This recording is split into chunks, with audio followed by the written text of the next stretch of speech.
I'm Matt. Dave. Hi, Dave. You're going out of fucking order. You're throwing. No, I'm not.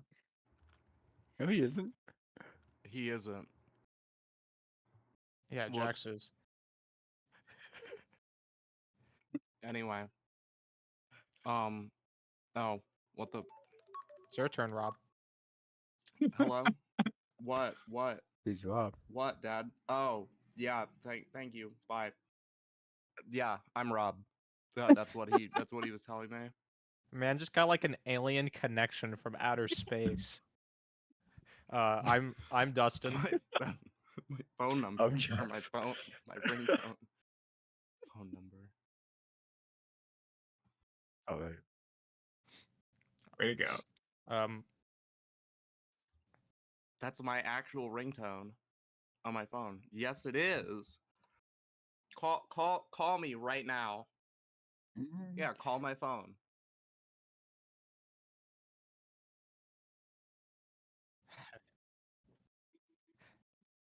Not the robber. Berkowitz. Not the robber.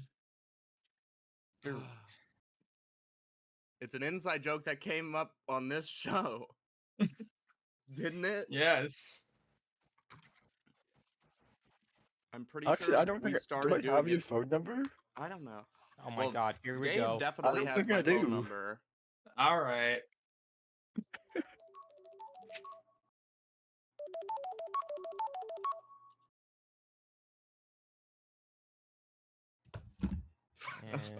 In a certain game. Fuck you. So today we finally got to jump into Alien Hominid Invasion, which is a spiritual successor to Alien Hominid, one of the first games, if not the first game, made by indie game developer The Behemoth. Oh, that What's up? sucks.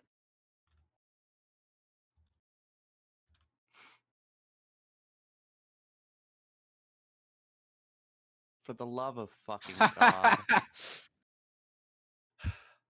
All right. So, for reference, Dave just told us his mic was muted. So, Hello. Do we want to go again? I feel stupid. Yeah, fuck it. We'll go again. Nah, All right. Nah. What? He's Dave. This I'm is Dave. The DGT Dave. podcast. He's- Hi, he's Dave. also- They were talking to the ghost known as Dave. I'm here. Welcome. It was supposed to be Dave. my week. Yeah. I think every episode we're gonna have some sort of audio issue. It's I think just episode courtesy. 10 and this is still happening. It's gonna be Yeah, it's gonna just be a normal It's, thing. it's tradition. Dave was Yeah. accusing It's me gonna of happen. and like someone make like a Using- bingo board. some random bullshit that wasn't my ringtone when it's literally the ringtone I actually have set. Yeah. It's So I made him call me, God. and lo and behold, it is my ringtone. I am so stupid and I am so sorry. I was smart enough to turn my head 45 degrees to the right to see that my track for my mic was red, as in not activated. But yeah, I switched it off for the beginning part when the music was playing because I didn't want them to hear me eating chicken nuggets while the music was going. The nuggy. Can you imagine hearing? Yeah, or me slurping noodles. Sick Just beat. dun dun dun dun dun dun dun. But yeah, so actually my ringtone. Yeah. And Dave was saying that it sounds like some music from the game that we have on screen, which, as I was saying, is Alien Hominid Invasion, the sequel or spiritual successor to Alien Hominid, one of the first, if not the first, games made by indie game developer The Behemoth. I think Alien Hominid came out originally in like 2003 or 2004. And we were blessed with the release of Alien Hominid Invasion just 3 days ago on November 1st, 2023. I like that And day. since I found out about it, as I have mentioned on the podcast previously, if this is not your first time joining us, I was very excited. I screamed when I saw that this was being made and was going to He's release been talking this year. about this for like a month straight. A Yeah. month. I've been talking about this for like 4 or 5 months since I found out about it, but since they dropped a release date, I haven't shut up about it. I'm like, so we're playing it on such and such a day at such and such a time. Yeah, Be there. there was never It's a it's choice. It was non-negotiable. like we're playing this, and you're gonna be there. Yeah. I'll see you there. Yeah. But I'm visiting And my dying grandmother. You're gonna be there. For reference in the footage, I'm yellow. Who's red? Is that Dave? Dave's I'm red. I'm Dave's red. I think I switched to Yo, purple like that toward the end. sucks. Matt Quiet. is Friendo, and I'm Yo, you- Mr. Rob. Yeah. They based the name on your save file. Yeah. So, oops. But yeah, this is my most anticipated game release in 4 years since Borderlands 3 came out in fall of 2019, and so far has not been a disappointment. Oh, did they do Borderlands 2? No, No. different developers. Oh, I'm oh. just saying, like, my most anticipated game release before this Gotcha. was Borderlands 3. Still haven't There's played like not really many games between those two where I was like sitting in anticipation. Yeah. But it's just kind of like a shoot 'em up side scroller, and at least compared to the original Alien Hominid, it seems to have gotten like roguelite elements to Yep. it. Because in the original Alien Hominid, it was more of like a progression, kind of like a Super Mario game, where you're like going through areas, and you have like some major objectives and like 1 or 2 large overall objectives you're trying to accomplish over the course of the game, and like things change as you play, and the enemies you encounter change. In this, it's much more akin to a game like Gunfire Reborn or Risk of Rain, where you and your friends are like loading into a game, and you can either have it set where you are keeping all the upgrades and items and things you unlock, or you can make it where when you die, those things are gone. If you want to make it even harder, because like Gunfire Reborn or Risk of Rain 2, as time progresses in the run, the difficulty goes up. Yeah. And at first, I think we were all like, just kind of like getting used to the game, getting like acclimated. Especially for these guys who have never played the original game before. And so we weren't really thinking about it, but I definitely noticed as we got further into this run that you'll see throughout this stream that it got kind of rough. Like, it got noticeable Hey, this game after goes a from while where I'm 0 like, to 100. these fucks ain't dying Yeah, we started getting at spawn killed pretty bad. all. Mm-hmm. Like, I noticed, I'm like, there'd be like a guy jumping down from the sky, and I'm like shooting, and I'm like, nah, he's just bouncing. He's not dying. Is he gonna die today? Perhaps. No. There we go.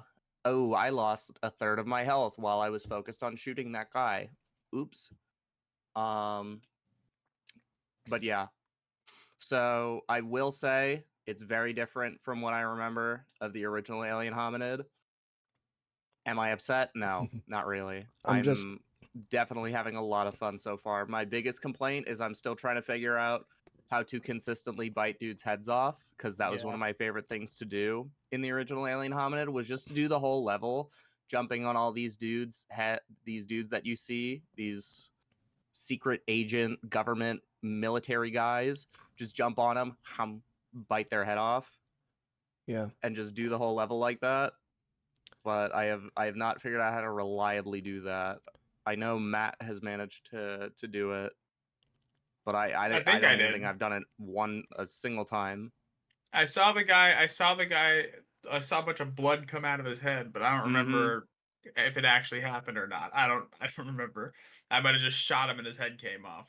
So either Yeah. way, I think it's possible from what I saw, but It- I'm not sure that's what it was. It requires further investigation, but I really want to do it because I I'm love doing that.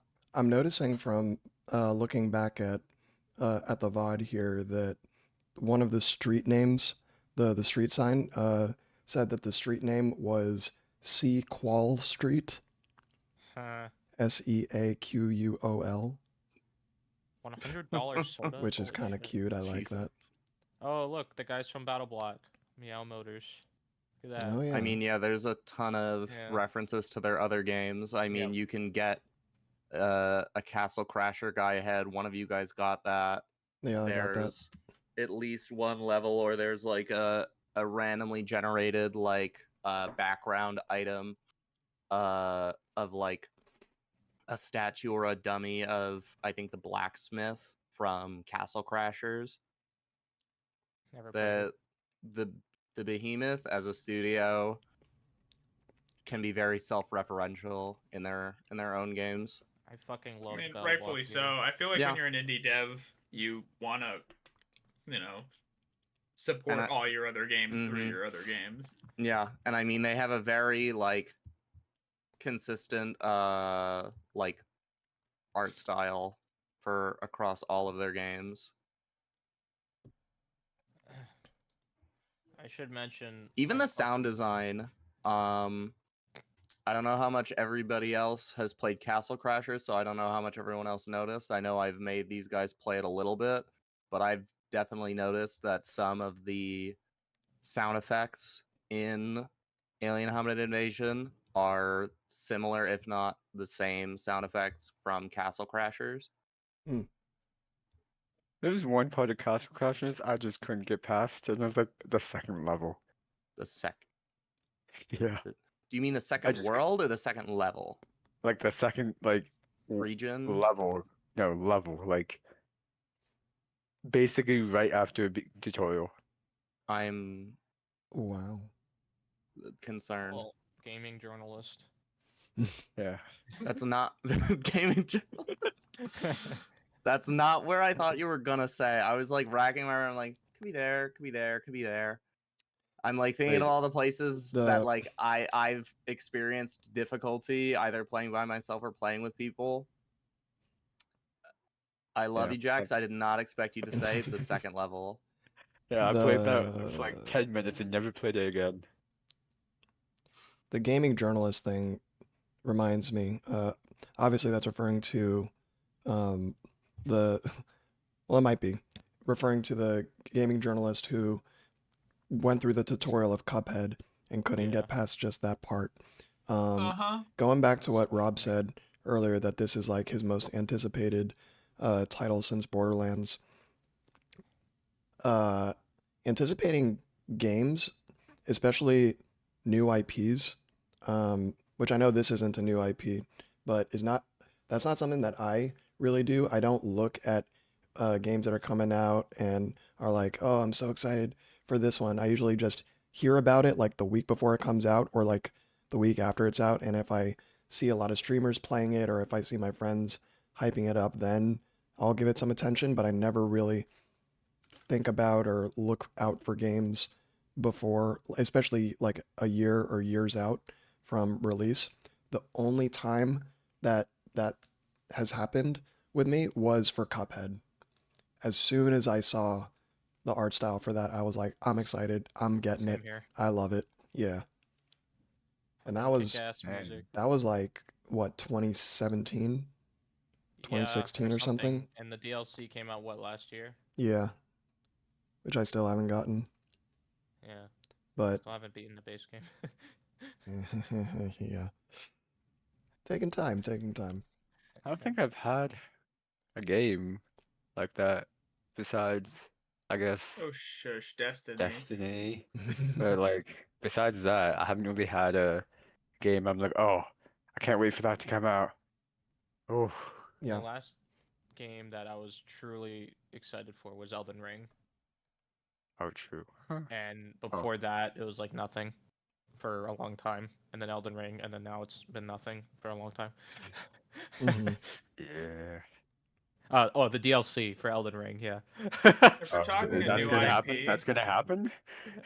Yeah, they announced it a while ago. Okay. if we're Okay. if we're talking a new IP, I think the last game, the last new IP game that really got me excited was Genshin back in 2020.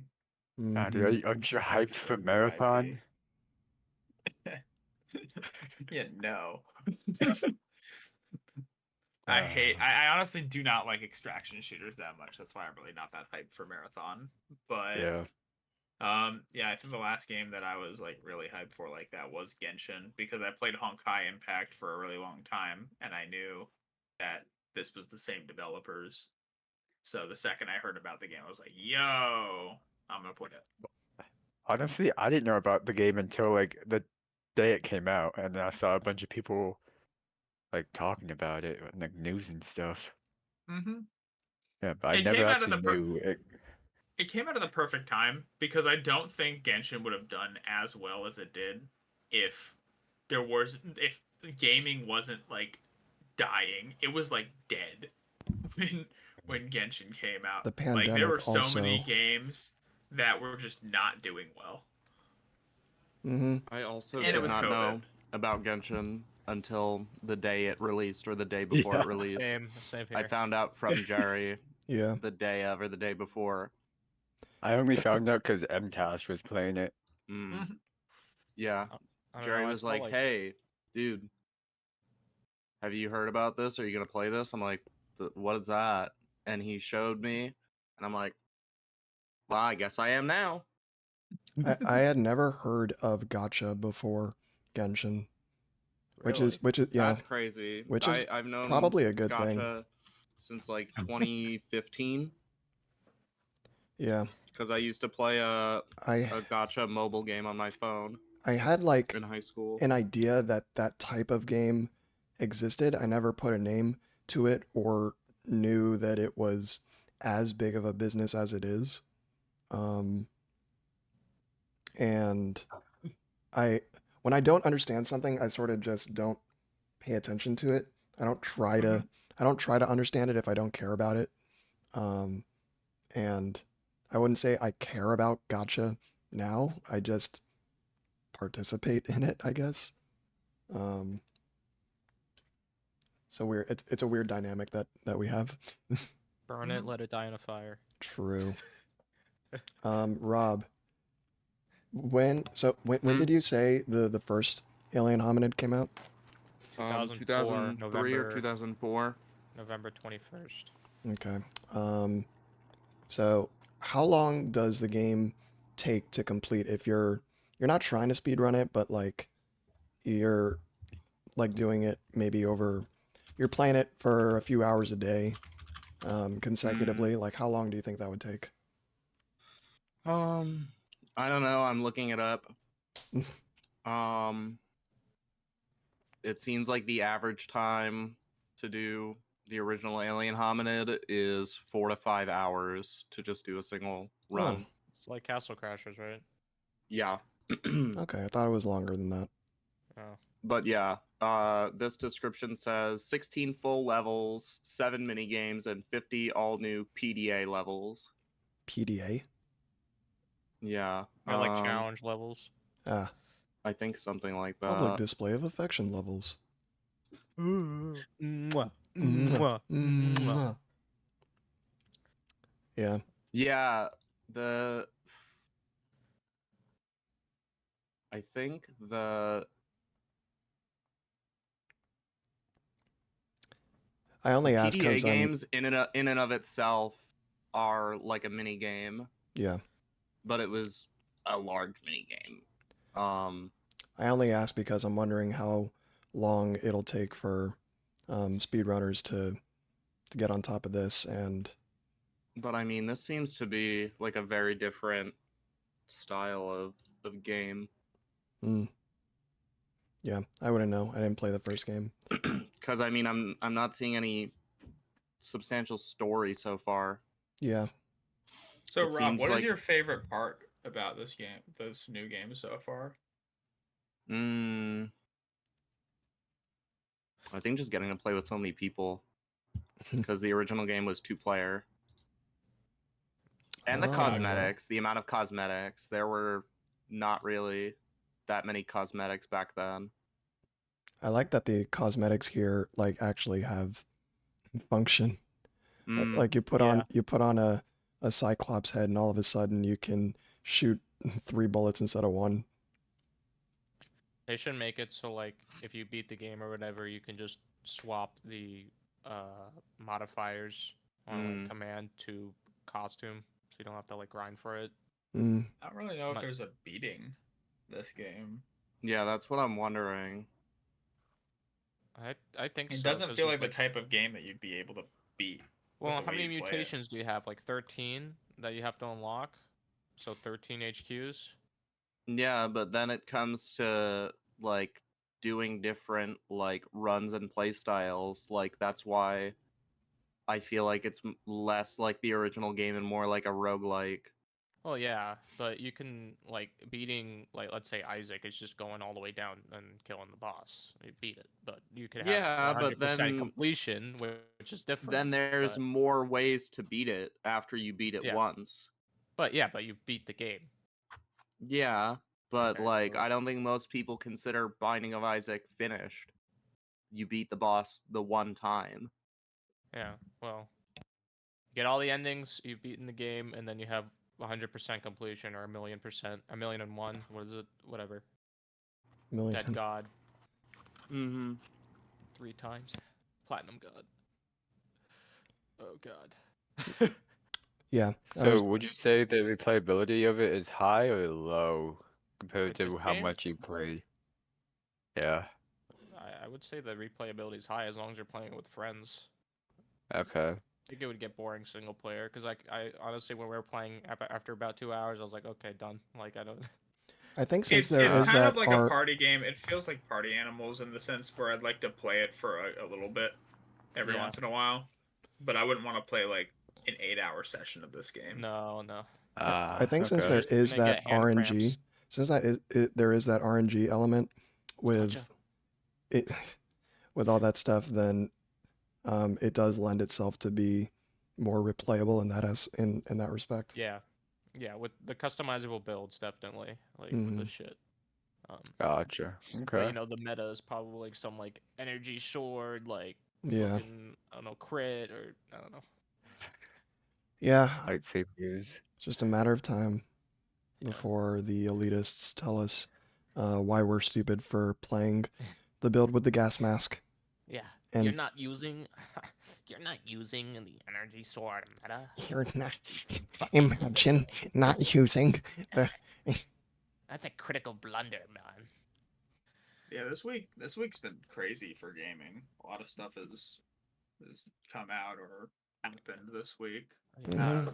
Using I've the learned dual about or laser, you seen. filthy casual. Fucking, we have like the failure that is Modern Warfare 3. We have. Oh wait, what happened? Huh? Yeah, the campaign apparently sucks.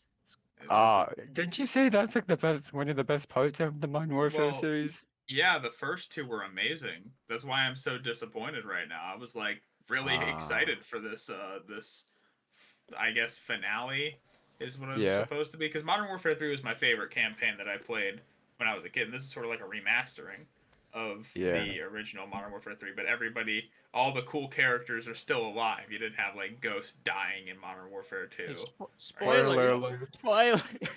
I mean, it's not a spoiler, guys. It's, Hey.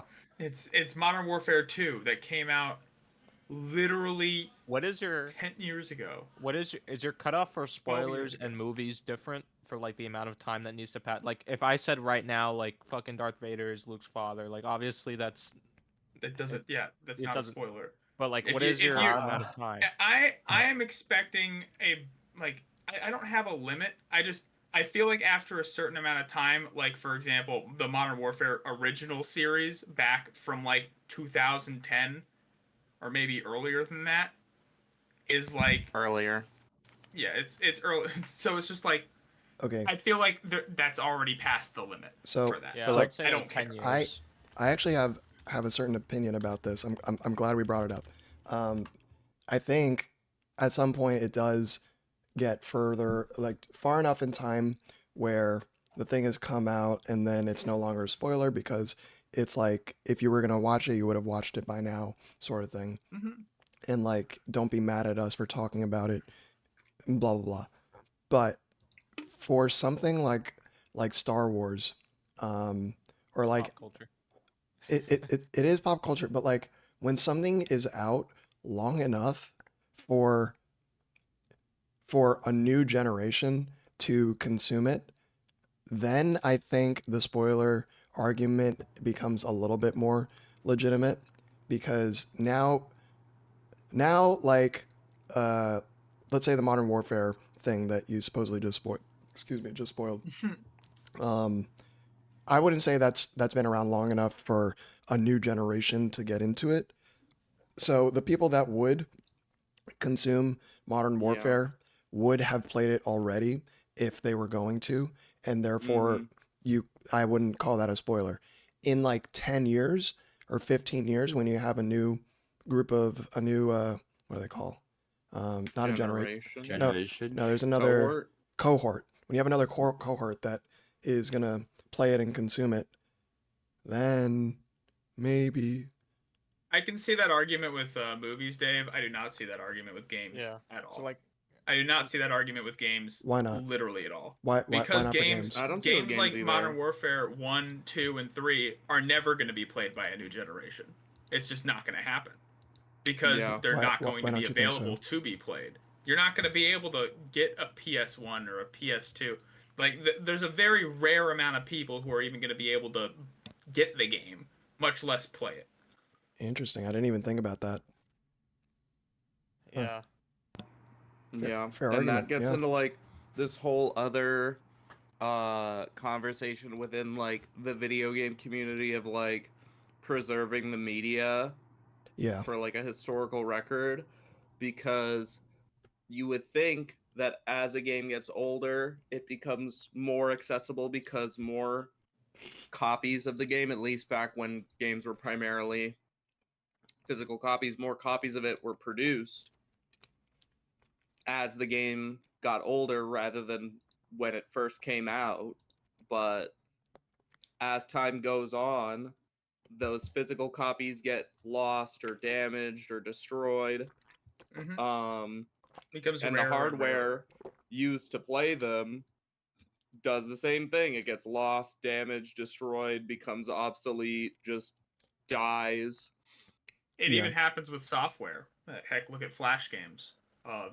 It's very difficult to go and play Flash games now because Adobe Flash is discontinued. They don't use it anymore, right?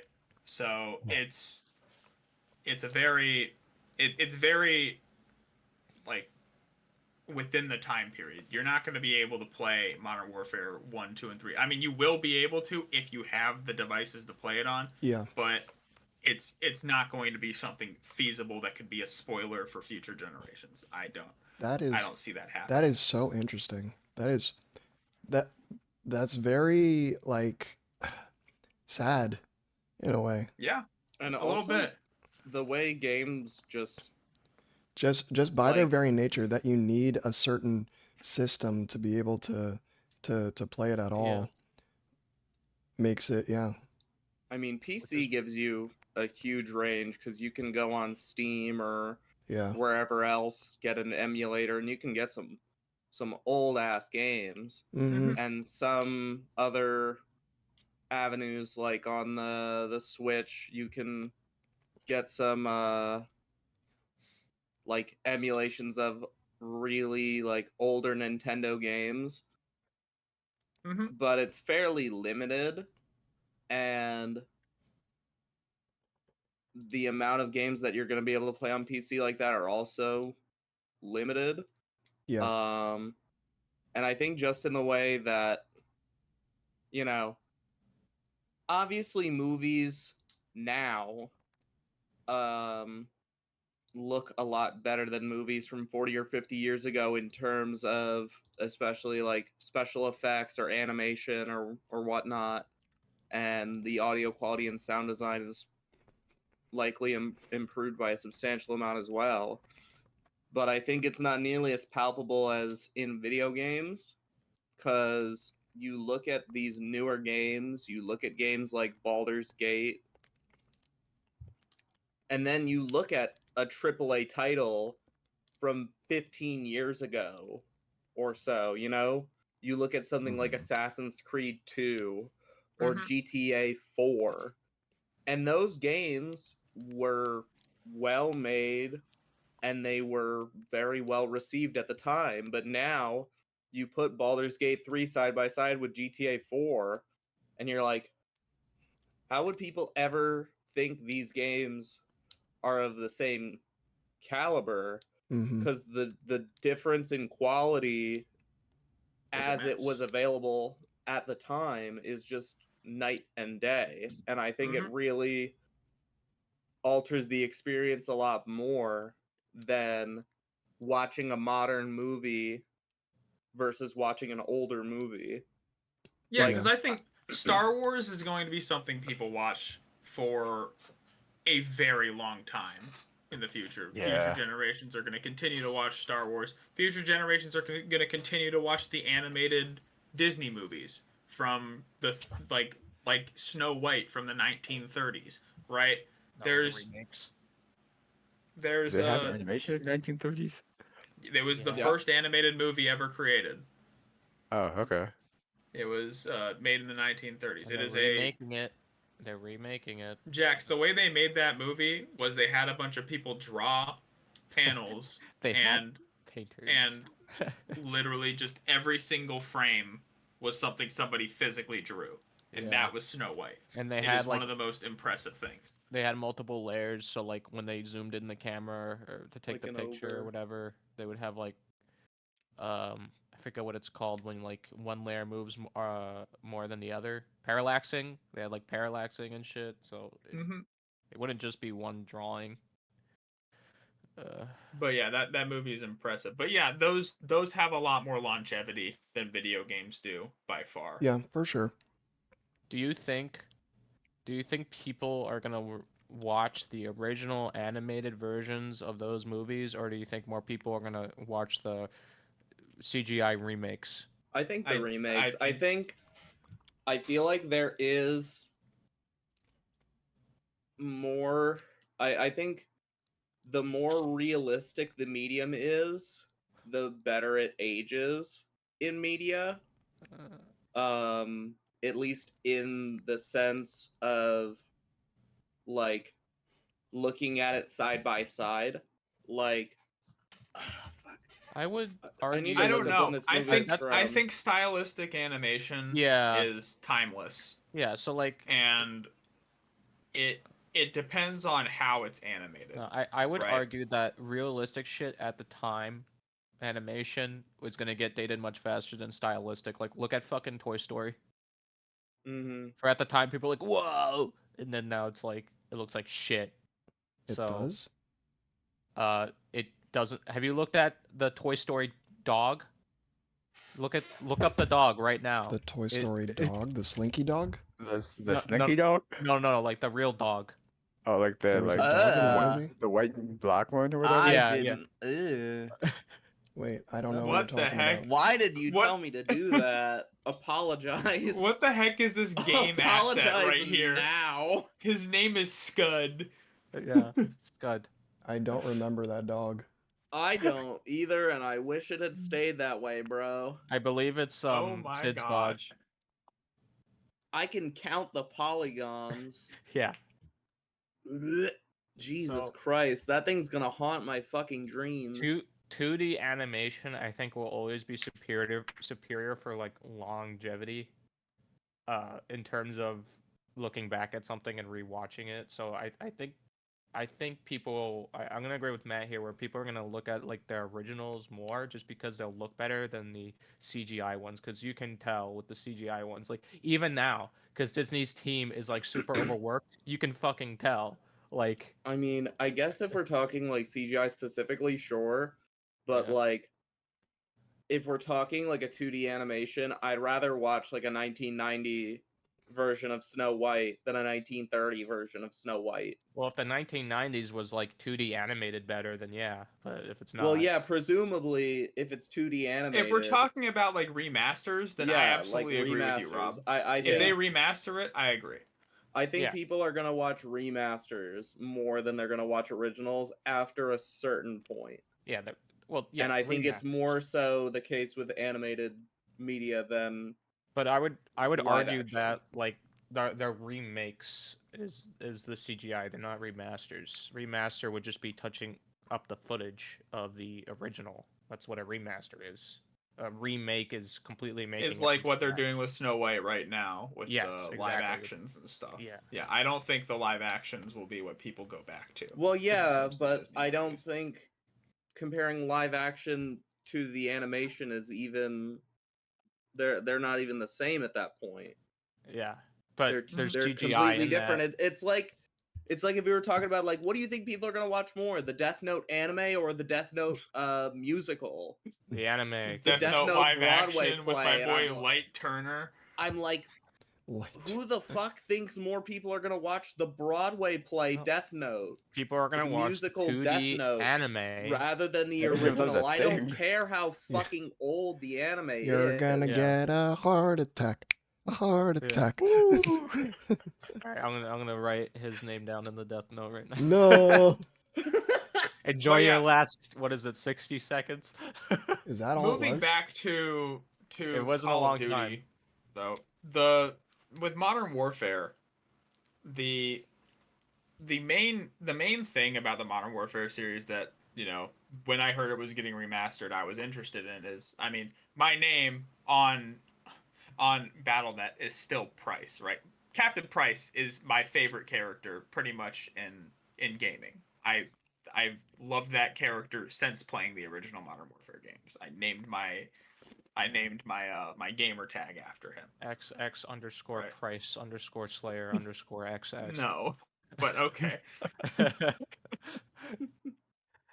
It was actually much 69 worse for than 20. that, but I'm not saying it. Wait, did you put a gamer word? Yes. Oh, We're you not- put we're a not gamer doing word. it. Ooh. Yep. No, not a gamer word. Anyway, Oh boy. so Let's moving not on. talk about gamer words. Modern Warfare Poggers. was Modern Warfare, like the new ones, the first two, like actual campaigns for Modern Warfare 2019 and Modern Warfare 2022 were both extremely good. Like if you just bought the games to play the campaign, I honestly would say you probably got your money's worth. They are incredible all the way through. I love both of those campaigns. But moving into Modern Warfare 3, I actually haven't seen much about it, but all I've seen in my YouTube feed recently is just Modern Warfare 3 is boring. Modern Warfare 3 campaign sucks. Blah, blah, blah. So, Dustin, do you know why it's so bad? Or why people think it's so bad right now? I believe, I haven't done much research, but from what I've seen and read, it was basically like there's only 3 good missions in the game. The campaign's only 4 hours long. And the first mission, some fucking mission in the middle, and like the last mission are the only good missions. The other missions, they plop you down onto the Warzone map, and you have to fight just like enemies or some shit. Like it's very like low effort stuff. Also, you need to launch Modern Warfare 3 through Modern Warfare 2. Most of the time. Or I heard if that you, was a glitch, and that's probably just because Modern Well- Warfare 3, the actual game, is not out yet. the That's game my theory. uses, well, like you have to launch it. If you only have Modern Warfare 3 and not 2, then it's fine. But if you have Modern Warfare 2, it's gonna launch Modern Warfare 2 first, and then you access Modern Warfare 3 because of the same like, it's the same engine and like they use the same Mhm. Warzone client or whatever, and they like launch it through that. Yep. If It it really seems- is just plopping on a Warzone map, I'm very disappointed because that's absolutely, that's not what the other experience has been Where are we with the other dropping? 2 games. That's And it's $70, really sad. and people are saying it looks like it's pretty much like a DLC for Modern Warfare 2. Like it was supposed to be content. Oh yeah, it from what I've seen, even the multiplayer is just adding guns or adding like guns and different like somewhat mechanics to Modern Warfare 2. It's a lot of the same guns though, from what I've seen. And Just a bunch of remastered maps. There's only a couple new ones. yeah, I'm probably gonna get it anyway, just because I've played the other two campaigns and I've been wanting to play this campaign. So even if it's bad, I want to finish Are it. you gonna pay all $70 for that? I don't know, man. Probably. I mean, Bro, I'm probably gonna come be playing on. multiplayer for a while anyway. Oh, boy. Okay. That's just how it goes. I mean, I've bought most Call of Duty games, so Copium. Oh it's not copium. If I'm gonna play it whether it's bad or not. I want to finish the story. god. Just watch a no talking Price's playthrough on Ghost's YouTube. father. I have no idea. But yeah, that's kind of sad. Other than that, F in the chat. this week had another sad story in gaming. Jackson, Oh our no! game Oh no! Oh is no! not in a great situation right now, is it? It is not. Was it ever? I mean, Destiny 2 was in a pretty good spot for a little while there after Witch Queen, but after this recent expansion, Lightfall, it has been But very was it downhill. all in a good spot, or was Oh yeah, it Witch just- Queen was pretty much like all the way through a good expansion. okay? I mean, I didn't play it all the way through. I played the first few updates, but all my friends and everybody I've talked to has talked nothing but good things about Witch Queen. And everybody was really hyped for Lightfall, but yeah. Lightfall bad. Lightfall, the story was just awful. Bro, It was yeah. so bad. Like it was the worst thing it could have possibly been. And like what it all felt like, and this is what people have sort of speculated, is literally you could mash the beginning sequence, like the beginning cutscene of Lightfall and the ending cutscene of Lightfall together and make one cutscene that pretty much would have just introduced the next expansion, Final Shape. So everybody is like framing Lightfall as just this was filler because they wanted more time to work on the Final Shape, Yeah, it which was has now not good. also been delayed as of this week. As of what, Monday or Tuesday? Yep, Monday by 4 months. Yeah, But so obviously, I don't season. care about games getting delayed. That's not really the problem I have with this whole situation. It's what else happened with Destiny this week. So, Jax, I'm sure you've watched the videos I have on this. Oh yeah. Whether it was Astacross or My Mylan boy or, Astacross. Everybody has been making videos on how bad the situation is. But I also a journalist, Paul Tassi. I've watched every single Paul Tassi video in the last like 5 days. But yeah, Destiny revenue is 45% under its under what was speculated, Projected. like the projected earnings for Destiny. 45%. Like with the Lightfall purchases and all that stuff, the expected number was basically half of it. But the crazy thing with that is Lightfall was a very successful expansion in terms of purchases. Yeah. That, like, when you look at it, it was one of the most purchased expansions in general. Mm-hmm. It was a very successful like purchase, like in terms of for the company. So why are we down 45% revenue? Is it that people aren't buying microtransactions? Does nobody buy these fucking dungeon keys that they're forcing on us now? Well, I mean, the event they passes. spend so much time doing cosmetic stuff that people usually don't even buy, because it's just a waste of money to buy it, because you can just get it through the actual engrams. And then it's like they do these collaborations with other companies like Fortnite and like Assassin's Creed and all that stuff. And like, yeah, it's cool to do that, but then no one buys like the actual cosmetics that they get out of it. So it's like a waste to even do the crossover So stuff. I haven't played Destiny 2 since really the release of Lightfall. But I always follow it. But as somebody who plays like constantly, Jackson, Yeah. what is it about like like have you noticed the monetization spiking out of control in the past year and a half?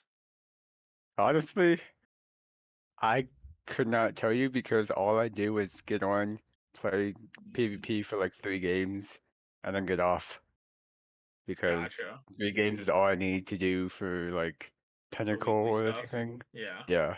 Can't you do 9 And games now and you get all of your pinnacles from just well, PvP? they Didn't they increased change it, that? so like I don't you don't do Pinnacle. It's like exotic engrams now. Oh, ew. It's like it's cool to get them, but like you can't do Pinnacles anymore, and that's the only reason you would ever play that playlist.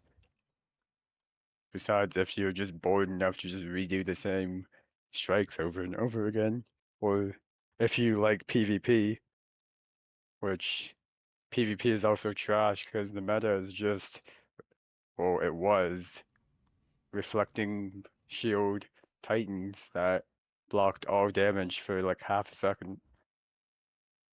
Oh, But the anyways, isn't that the slide boots that's or whatever? and tennis wards Yeah, because they can just Antaeus wards, slide yeah. and reflect all damage for like a whole Yikes. half second, and that's enough to kill someone. But yeah, Destiny 2, from what I've heard in the past year and a half, we've gotten event cards, the Hmm. battle pass price increased, we've got dungeon keys, we've gotten, the expansions themselves. And then now we have Um, layoffs. yeah, now the And company is laying off employees because after all these monetization increases and all these price increases in the game, they're still like they're down wondering why they're not 45%. making money when they increase all the prices. But, It blows my mind. I don't know, and also the fact that they've already spent the 1.2 billion dollars that that was supposed to go for employee retention. Like, I don't know yeah, how you spend that much money in less than a year. Like, obviously, I don't know what projects they're working on, just and some of become them a might be whale. very expensive. But it's not like they're the biggest developer of all time. I don't see where that much money goes that quickly. Hmm. But Yeah. still, yeah, that's a crazy situation. It has been like a real sad week for Destiny fans. Uh, I just keep up with the game, so I don't play it, so I don't know what the actual situation in the game is like right now. But it's a lot of my friends who raid every week are expressing that this next 7 months or next, like, yeah, the next 7 months ish before the next expansion comes out are gonna be rough, to say the least. Yeah. Yep. Um, A sad week for Destiny fans, but a happy one for WoW fans. oh Oh Yep. gosh, we're yeah. moving into another one of my topics. Okay, It was a so seamless transition. Make it seamless. BlizzCon was I also this see. week, and BlizzCon had a lot of cool things that are coming out. We have the World of Warcraft mobile game, which is just like going to be kind of seems like Clash Royale Don't you guys have as a mobile game. phones? Yeah, it's like I'm probably not gonna play it because I don't really care for it, but it looks interesting. It looks like a little cute, like World of Warcraft mobile game. And then you also got like we for WoW fans, like I'm big on World of Warcraft. I've played it for uh a good few years, pretty much since high school, and I do like the game. The last two expansions before Dragonflight were pretty rough, so I didn't play it until Dragonflight came out. And I've been playing it pretty much whenever a new update comes out in Dragonflight. I've been grinding. I get my BIS stuff, and then I take a break. Mm-hmm. But what was announced at BlizzCon this year was instead of just announcing the next expansion like usual, they announced the next 3 expansions for WoW, which Wow. was really really kind of crazy, especially because they kind of gave us an idea of what the story was going to be, and we're going to be going back to some old areas uh, from the older world that we haven't been to in a long time, like the place where we fought the Lich King, Northrend. We're going to be going back there. We're going to have some returning characters. Big story events are going to be happening. What this seems like to me, Jackson, you might remember this because this was probably about 3 years ago now, is when they announced the 3, like the Light and Dark saga coming to an end for Destiny, Yeah. right? Is they announced the next 3 expansions for Destiny, Mm-hmm. and then we got those 3 expansions, and they, like, one of them hasn't done so well so far, but they're cool, and that's what this sort of feels like for me. Is we're coming to a very large story moment in WoW. Okay. Lorg. Big if true. And and we're also getting some cool stuff for the classes in WoW. Like we're getting some like ascensions or something with our classes, where we're gonna be able to like turn our class into something cool. Like Okay. like paladins will become like Templars, and they'll have like cool Templar abilities, and Hmm. like you'll be able to get a few different sort of subclasses even beyond your subclasses from what it looks like, and it seems pretty cool. And then they also announced World of Warcraft Cataclysm Classic. So we're moving beyond Wrath of the Lich King and into Cataclysm, which a lot of people thought they weren't going to do because the original Cataclysm was probably when the game sort of took its first downturn. And they were like, they're probably not going to go into Cataclysm Classic. But they're actually doing 2 simultaneous Classic modes in WoW now. They're doing the expansions progression, which is what they've been doing recently, where they went through vanilla World of Warcraft into Burning Crusade, into Wrath of the Lich King, and now into Cataclysm. Whereas they're now creating sort of a Classic Plus experience, is what people have been calling it, where they're making a lot of changes to the original vanilla World of Warcraft and pushing that out. Where I'll just give an example. They gave an example because people have been trying this new raid they created for vanilla Warcraft, and you have like warlock tanks, and you have like mage healers, which, I mean, those classes are only DPS specs in World of Warcraft normally. So having like a warlock tank just sounds really interesting.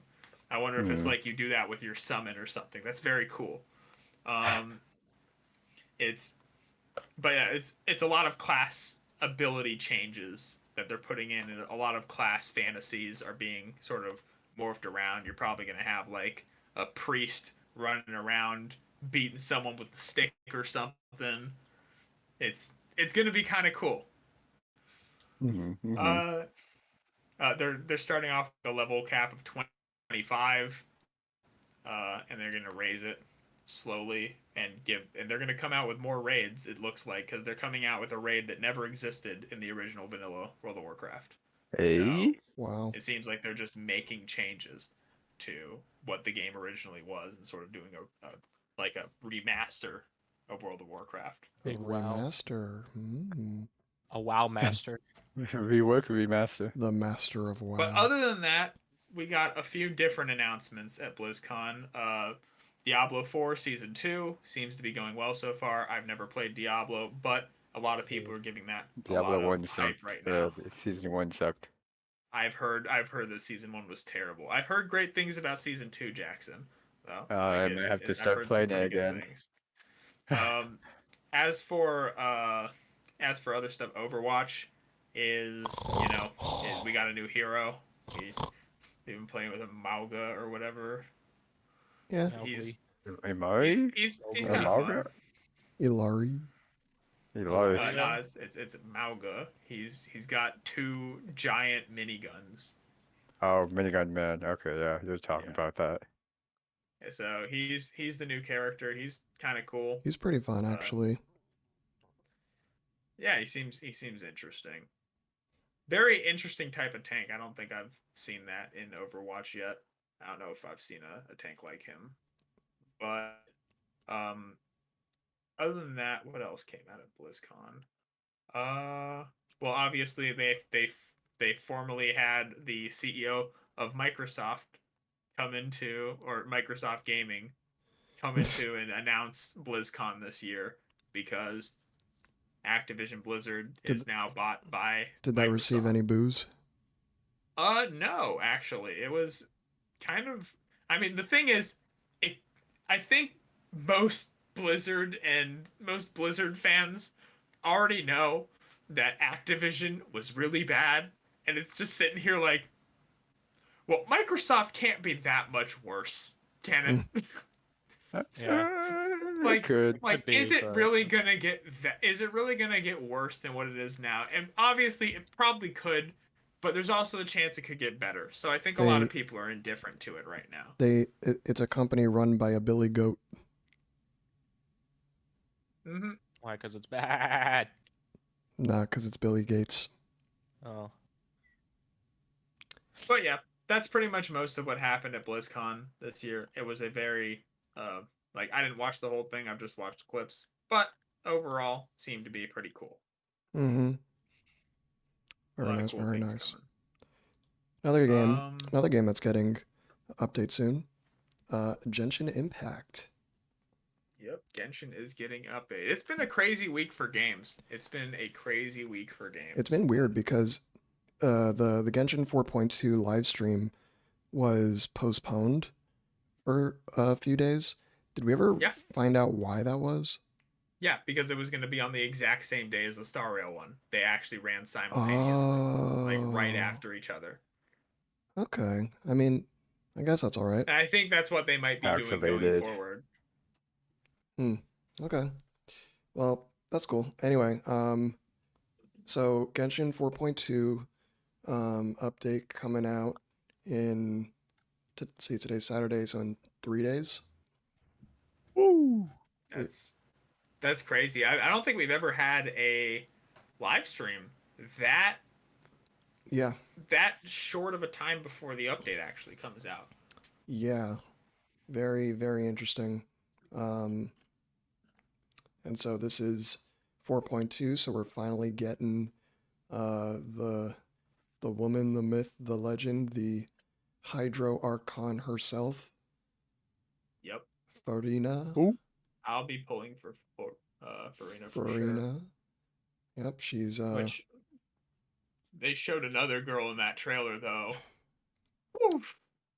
What she's hot. What, the journalist girl? Oh no.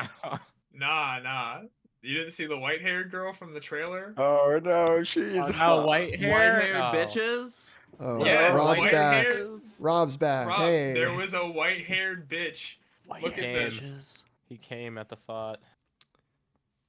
In more ways than one. I'm gonna send a pic of it. 1 sec. I sat up. I didn't out of my actually. seat. I didn't actually His watch the. eyes bulged out. I didn't actually watch the trailer because I haven't finished the Archon quest yet. I ain't watched shit because I barely played Genshin in the last. Rob, it 6+ literally looks months. like a mix between Oh, Sele you know and what? Brock. You know what? Look at this. Dennis, yeah. Dennis sent me her. I forgot. It looks like it's holy pointing. shit, dude. Wait, It looks that's like it. it's just pointing to her boobs. No way. Are those boobs? No way. Wait, No. this Is is. that Booba? Wait, that's from the Genshin live stream. Yes. Yeah. That is in the Oh. 4.2 trailer. I thought That's funny. I saw a screenshot of her. I thought that was a Honkai character.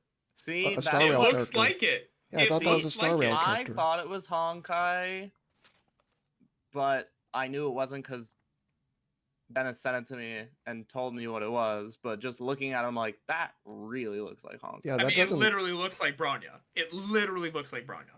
Oh my Yeah. god! Wait. Okay, I'm very interested. Now I gotta finish the Archon quest. I don't want to watch the trailer until I finished all that.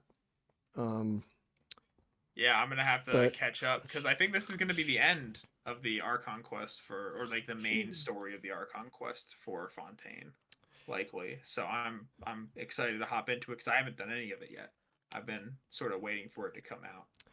But yeah, for this update, we have to look forward to the Hydro Archon will now be a playable character. She's a Hydro Sword user, and she boosts. Is it just all damage or Hydro damage? When she does her skill or her I burst. think it's all damage. I also think it's all she's damage. Just a support. Yeah. She boosts more damage based off of how much health is being reduced or gained by enemies. So like the buff is more and more based off of people reducing or increasing their health. So it's a very Fontaine buff. Yeah, like all of these new Fontaine characters have to do with their health changing. Their DHDT for all of you calculus likers out there. It's hard to turn it off being a teacher. But we got Farina, we got reruns for what is it? Baiju, Ayato, and Sino, I believe. And I think Baiju is running alongside Farina, who I'll tell you what, y'all. Huh? It's looking real good for Himiko being the Pyro Archon. Because guess what? The only weapon an Archon hasn't had yet is. What's that? A gun. A great sword.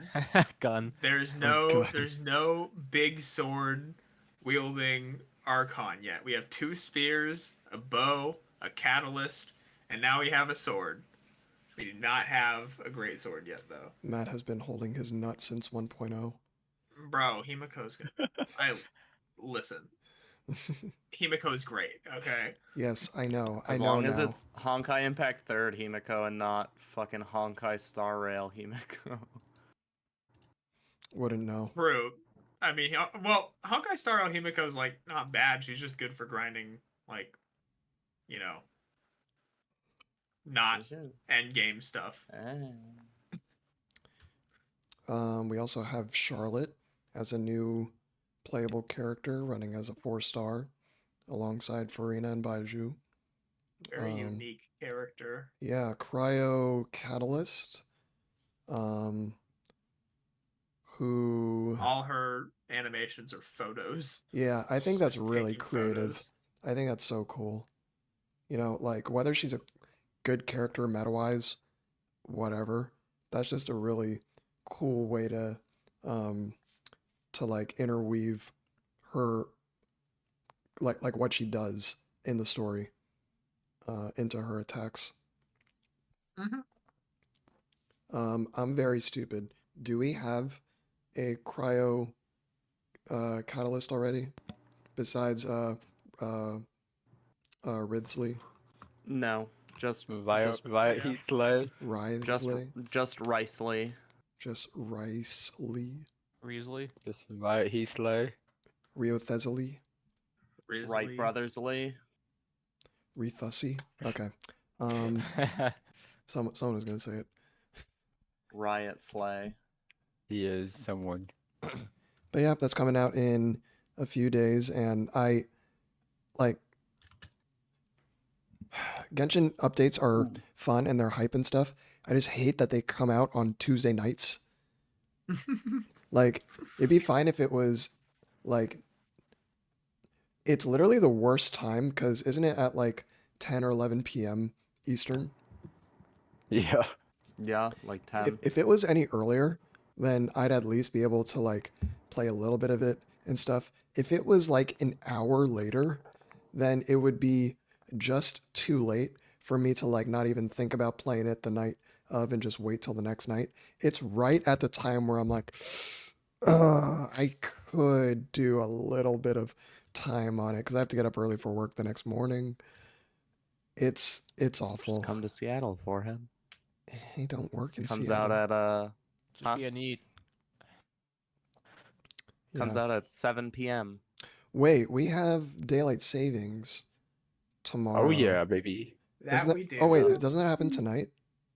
Yep. Yeah. No, I think we Wait, gain we yes. gain an hour, right? It happens tonight. We gain an hour, gain Eight so hour, baby. so wait, does that mean that the update is earlier or later? Does Yes, it Japan does also do- actually. It'll be an hour Alright. earlier. Let's go. Okay. All right, much better. Dave is happier. Okay. And then in March it goes back. Quiet. Dave was happy for a second. You took it away. Move to Seattle. You can be happy the whole year because the updates will always be at 7 or 6. Yeah. But yeah, Me when Genshin puts the updates at 5:33. why? Why does it have to be on a on an hour? I don't know. That's just what it's always been. Yeah. But yeah, Genshin, very but yeah. excited.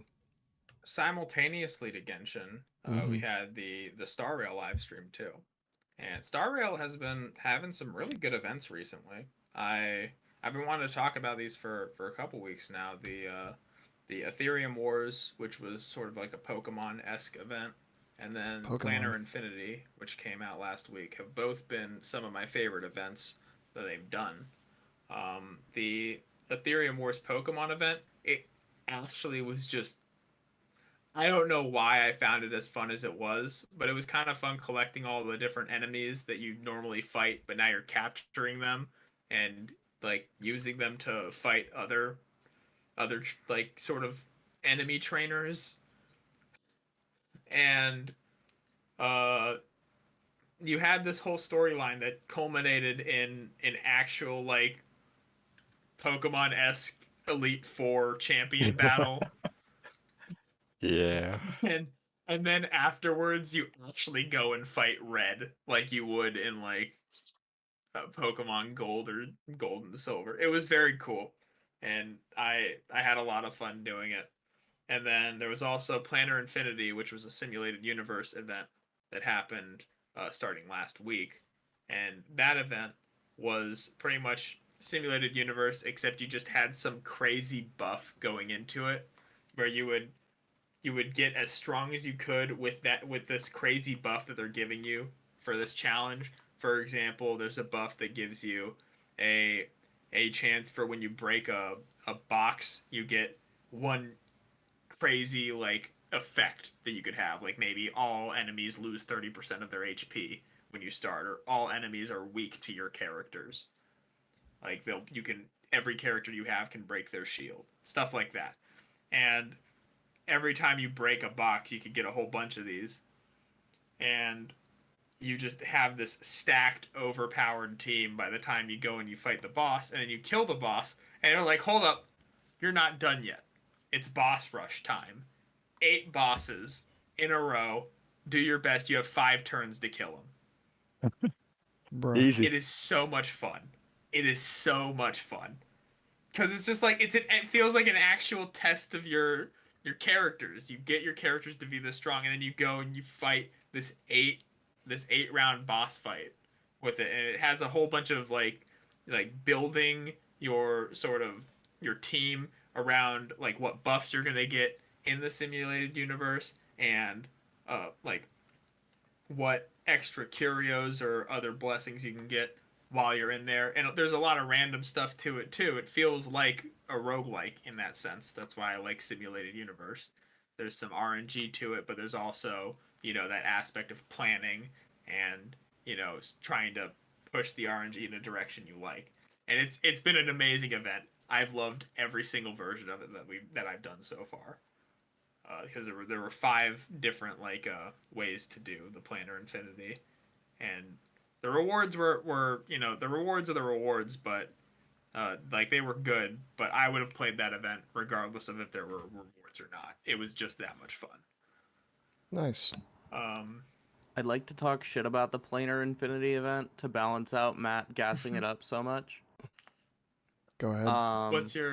What did you not like about it? I also enjoyed it, but my one problem, maybe I'm gonna find out I'm stupid, like at the beginning when I thought that I went after Dave for some reason. I'm pretty sure that's not the first time I've thought that. Wait, what? That I went after you and not after Matt in the sequence of names. Introductions. Oh, But I'm pretty sure there's only one difficulty for the planar infinity. Matt, Yeah, I'm you're right. There's only okay, one cool. difficulty. There's only one difficulty, and the difficulty, I think the final enemies are always like level like 75 or 76 or something. The max Mhm. level in Star Rail being 80. My characters aren't level 80 yet. My I best can see characters that are being 70 difficult. 70. And I only have a couple I have one character that is very well built, a couple characters that are built decently, and then a bunch of characters that are built at best. And Eh. so my beef with the planar infinity is because it's only one difficulty option. It is so hard, even with the stupid amount of buffs that they give you, it is so hard that even when using my best units relative to what the the level demands, like what weaknesses all the bosses have, I still had to run preservation path every time, Or else you were dying stack because you full didn't have enough preservation HP. so that I could just nuke shit with preservation path while also making sure I wouldn't die, because I would not have been able to clear them otherwise. Every single one I ran preservation path.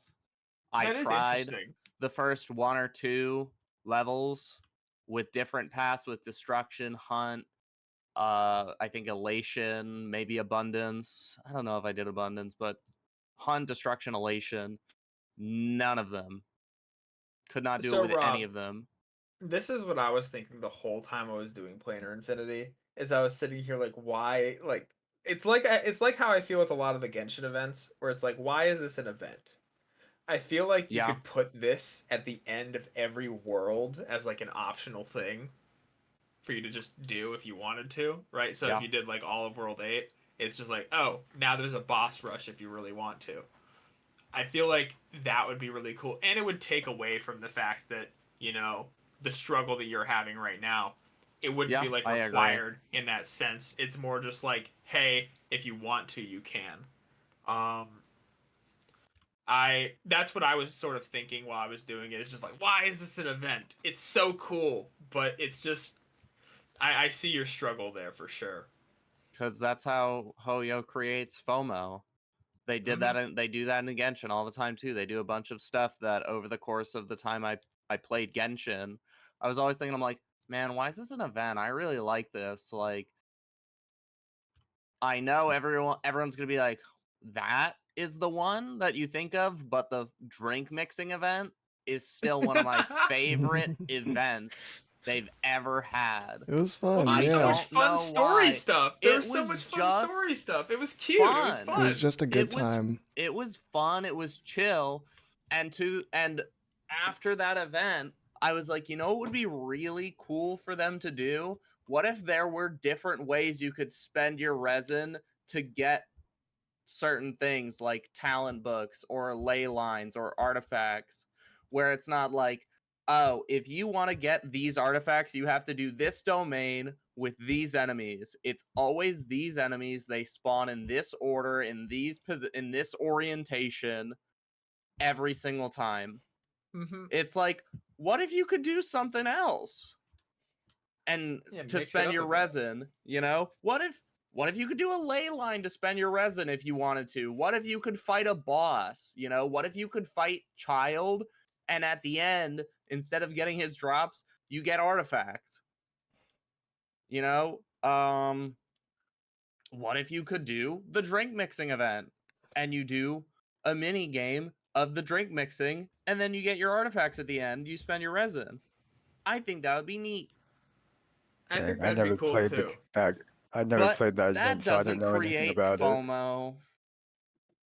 That is true. I think they've been doing a better job of it in Star Rail with the permanent events, but with having one permanent event per update, it's like I kind of wish it was Planner Infinity and not Ethereum Wars. You know, I Mhm. I wish it was the Planner Infinity one, but regardless, I wish they could both be permanent events. I loved both of them; they were great. Mhm. But as far as like that's currently in the Star Rail. What we're getting in the next update is some really cool quality of life stuff, as well as some new artifact sets. 3 new characters. Only one of them I care about, and it's the 4-star. Thank God. So I'm not gonna be pulling next update for sure. I'm gonna be saving. I mean, I might do it. I might throw a couple of pulls at Silver Wolf, because she's coming back around. But we have Mm. three new characters coming. We have Huo Huo. We have Oh, Wow, we you have said it better than the guy on the Argenti. live stream. Hashtag proud. Look, QQ. We have Argenti and we have Hanya, which Hanya is the only one I'm excited for. The other two are very cool. They look cool, except for Argenti. I don't really like Argenti that much. Don't hate me, just don't like him that much. Um, but Huahua, cool concept, cool character. She seems very overpowered. I'm not gonna pull for her because I don't really need another healer. Um, but yeah, it seems pretty cool. The quality of life stuff, I've been holding back on saying this because I know Dave is just loving that he's about to hear some give it to me. I want my blood pressure to go Honkai higher. over Genshin stuff. So I, the I was Spiral Abyss I was thinking my blood and pressure was a bit too low. Let's go. the Spiral Abyss in Star Rail is getting a new feature added, which is one of these features that I've been saying, wow, I've been wanting this in Genshin since 1.0. I can't believe they're adding this to this game first. Uh, so you know how the Spiral Abyss has 2 different sides, and it's the same way in Star Rail, where you have 2 different sides of the Memory of Chaos in Star Rail, right? Right. So, what if you fuck up on the second part? No, no, dude. Really? You're Yes. joking. Damn. So they're allowing you to retry only the second half I thought you were gonna Easy. talk about of World Memory of 8. Chaos. I'm not World gonna 8's great lie. too. World 8's great too. They're adding new simulated universe stuff. That's awesome. Yeah, But no, so they are allowing you to stop. They are allowing you to retry single sections of Easy. Memory of Chaos. It is awesome. It's a Okay, feature I wait. wanted in Genshin for forever. So I just want to clarify what I thought he was going to talk about is that so if you don't play Honkai Star Rail, there's 2 like modes that sort of I think give you the best feel of your progression from like early game to mid game to late game. That's Forgotten Hall, which one of the modes in it refreshes much like the Spiral Abyss is called Memory of Chaos, and then the other one, which the rewards reset, at least some of them do. But unlike the Spiral Abyss, you can actually like your chances of getting an actually good artifact, I think, are probably a little better. Is Sim Universe. Simulated Universe? Thank Yeah. you. And Simulated Universe up until this point has had wait, how many did it have at the start? Did it have 7 It at started the with start? 6. It Okay, started with so 6. We got so 7 with the Cienjo second half, I believe. so it started with 6 levels that you could unlock more difficulties as you progress through the game. So you could go back and replay the same levels with now new challenges and some new features from it being a higher level. And you'd get new rewards for beating it at this higher difficulty. Mhm. But like what, 2 patches ago would that be? Yeah. So About 2 2 patches patches ago. ago, they added a 7th world to the simulated universe. And now in this next update, they are adding an 8th world.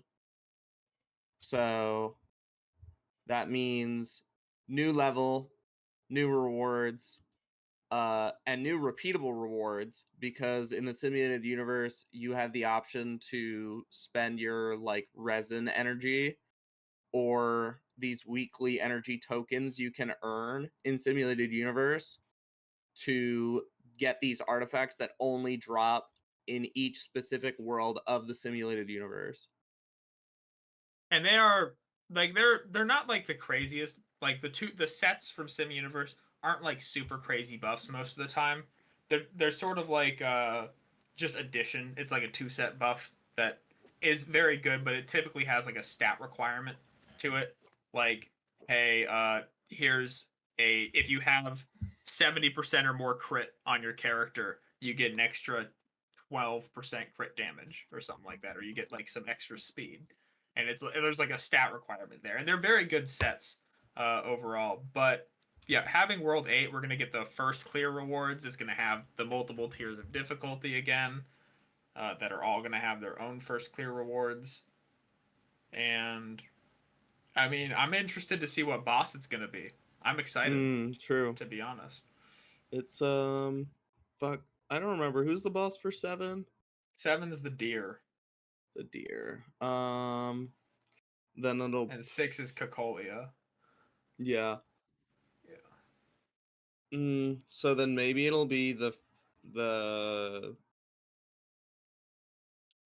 I don't remember what she's called from the end of the Shinjo Lofu act. Oh, Fantilia? Because isn't That'd be because crazy. isn't the first echo? No, not the first. The second echo of war, the one from Jarila 6. Isn't that also Cocolia? It is, but it's like a different boss fight than the Her Sim ice Universe form or one. whatever. Yeah, because she so has then, like the different form than what you fight Yeah, in the yeah, Sim yeah. Universe. So then, don't you think there's a possibility we get a different form Fantilia? That's true. We could. That'd be very interesting. It also, I don't want to count out the possibility that it could be a new enemy, like a True. 10 Lords Commission boss True. from the next update. But yeah, I think or it also could just be the Swarm Disaster guys again. Please no, but it could be. What if it was Shrey? Oh, that'd be interesting. I like Shui. Very cool character. I'm excited for her to be playable in 1.6. But anyway, that's pretty much all the big news in Honkai Star Rail right now. I've wanted to talk about these events for a while because I think they've done a absolutely fantastic job with these most recent 2 events, and it has been a blast playing them. They're still reeling from the knowledge of you can reset at the second. Dave is still in. You- His blood is Still boiling. in Jax, shock. are you just like trying to like I had already calmed down, and then you just had to say that. You just had to throw that in there again. Yep. Just gonna remind you. Okay, man. Jackson, bringer of destruction. Yeah. I just sit here and I wonder, how can we get something like this Jackson in has Star no dog Rail in this fight. every update, and then we just go back to Genshin and it's like, yeah, it's still the same as it was in 1.0. It's just crazy. So let's take a break from gaming stuff for a little bit. Dust, we got some slime OVAs now. Yeah, so I don't know much about them, but I know there are 3 episodes that released at the same time. So I believe. let's make sure we know what we're talking about when we say slime. This is that time I got reincarnated as a slime. 3 OVAs just released, I think, a couple days ago. They are canon OVAs. They take place Oh, they are? between. They are canon. Take place between season. Wait, what season were we on? Season 2 and 3 There's now? only been 2. Yeah. 2. So they take place between season 2 and 3. They are canon, so you'll have to watch them to understand at least some context going into season 3. And that's all I know right now. But season 3 is on its way. I don't know the exact date. I can look it up now. I definitely think that within the next few weeks or something, I want to rewatch slime because there's like so much there in Spring relatively 2024. small number of Honestly, episodes. the thing I love about Slime is just how rewatchable it is. Mhm. Yeah. Like there's some shows that I have like almost no fun rewatching, and that's why I haven't. For example, one of them that I've tried to rewatch multiple times, like Soul Eater, I literally just can't. I can't watch Soul Eater again. I've tried. But Slime I've watched like 3 times, and I can watch it another 3 times and have almost just as much satisfaction. It's just so watching. complicated with like the politics and stuff that you kind of need to rewatch it to remember Yeah. everything that fucking happened. And that's exactly why. Yeah. Do we know when the next season is coming out? Spring 2024. Oh shit, okay. Yeah. Not too far. That's gonna be like No. what, April-ish? Yeah, probably April. Cool. Yeah. So on the topic of shows now, finally started one today. Oh yeah. Oh. Me and Yeah. Dave watched this. Oh yeah. Oh, I yeah. forgot you watched this. Yeah. this is Yeah, because he technically came my in second screaming time. about it while you were AFK. Yeah, so Forgot. so I sat down with Dust earlier and we watched a certain show, and like we'll talk about it in just a sec, but I after having watched or in the middle of the second episode of the show, I literally paused the show in the middle of it. I'm like, sorry, I pause it, and then I entered the Discord server that we're, well, actually we're not in the server right now, but I entered the Discord server that we're all in because Matt and Rob were in it, and I enter and they're like, hey Dave. I think only Rob was actually in there at the time. I was getting a haircut. Matt was getting a I haircut. wish I was there though. Yeah, It so was only Rob was in funny as here. fuck. And I come in and I'm like, guys, what the fuck is this show? Let me tell you what the fuck this show is. The one, okay, one of you say the title because I don't know how many there's supposed to be. The 100 girlfriends who really, really, really, really, really love you. Yeah. Emphasis on the last really. It's like literally Yeah. capitalized. It's capital. It's all caps. Yeah. So I've never seen Dave when I look to my left. I never seen Dave go through as many emotions as he has. The in watching Isn't the that a good fucking thing for a show though? second Yeah, episode. to make you feel such a broad range of feelings So, so forget intensely. forget the premise that it's about this guy who will eventually, I guess, get 100 girlfriends because God literally fucked up in writing like how many soulmates he gets or something, and also, oh yeah, and if he doesn't, if these girls don't have their soulmate as he's written them down, they're going to die.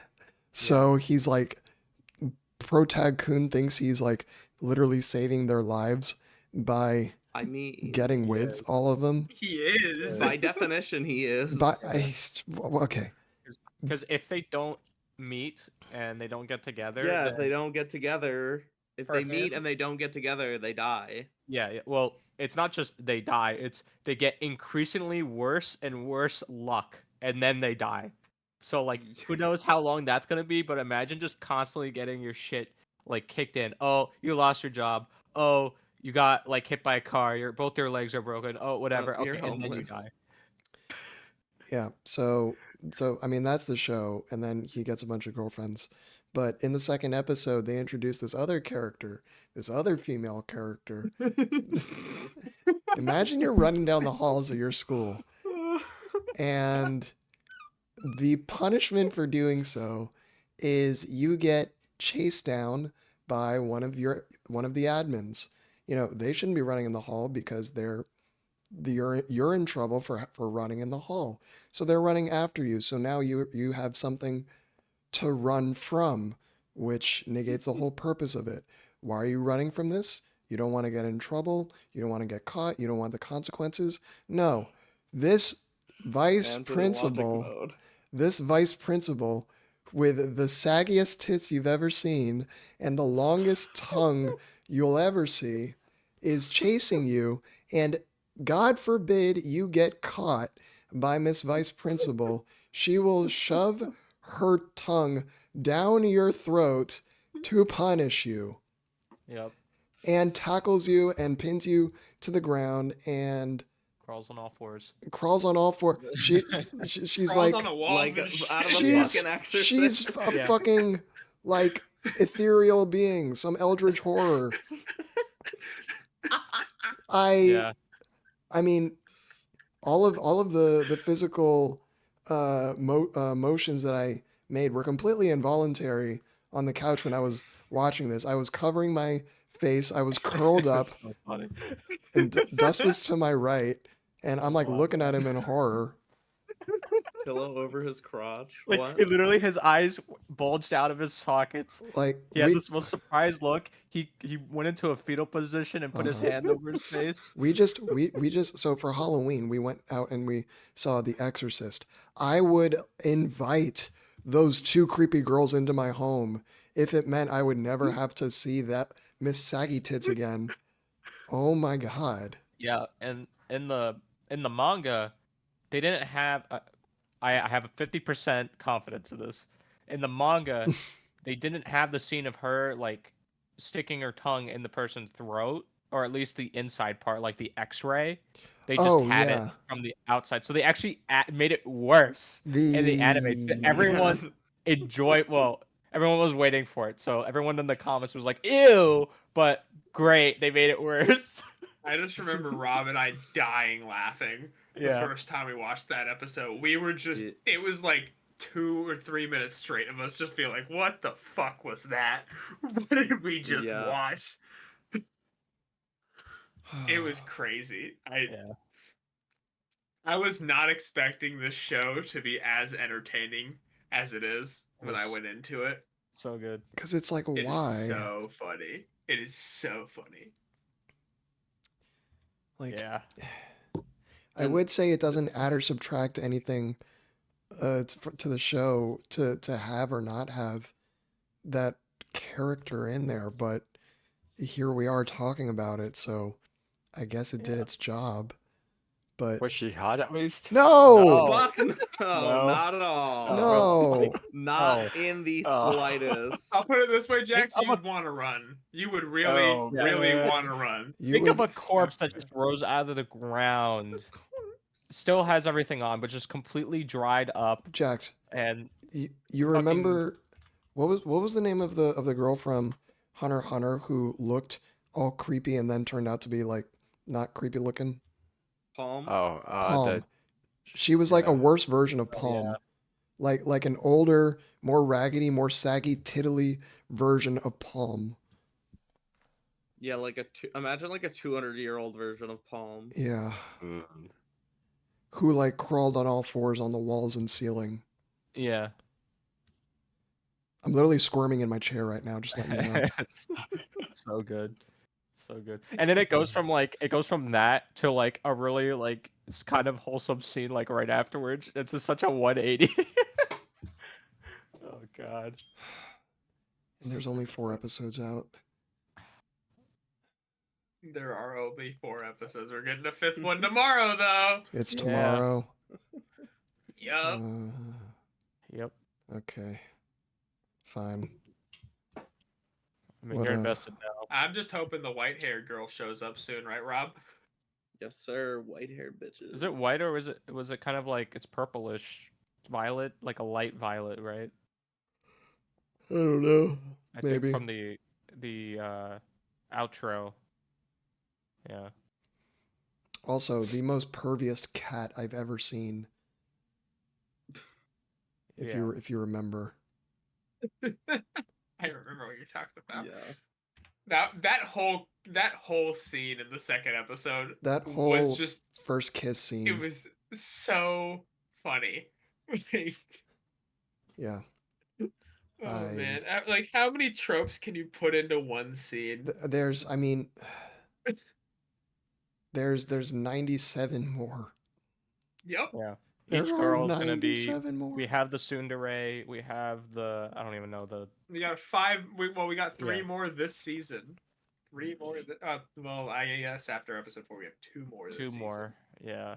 But I think. Yeah. I already want a season 2. I don't care where this ends off. I want a season 2 already. I heard the manga just gets better, so Oh, really? yeah. Like I heard it's like a really, really good manga. That's so funny. Yeah. I'm not reading the manga because half the reason I've been watching it is the voice acting and the The voice subversion acting is is Yeah. awesome. fucking hilarious. Bro, That his is the fucking number. scream. That They is the got- number His one. Like, scream. don't get it twisted with Dave talking about his trauma from the vice principal, and Matt saying that we laughed at the scene for 3 minutes because we did, but we also were laughing nearly the entire fucking episode over all the voice acting. Whoever the fucking voice director is for this show, Yeah, they whoever's killed been it. running that shit, oh my god. 3 We looked up the Michelin main stars, character, didn't we? buddy, cooked. Bro, the main character has like the best reactions. Just his fucking. The main character screams and has stuff. not been in very many shows. He's like a very Yeah. he's like a very novice voice actor from what we looked up. And Relatively he- unknown. Yeah, he's pretty much unknown, but he is going to be known after this show Cause oh my god. because he is doing an amazing job of portraying this character. Brutally funny. It's unreal.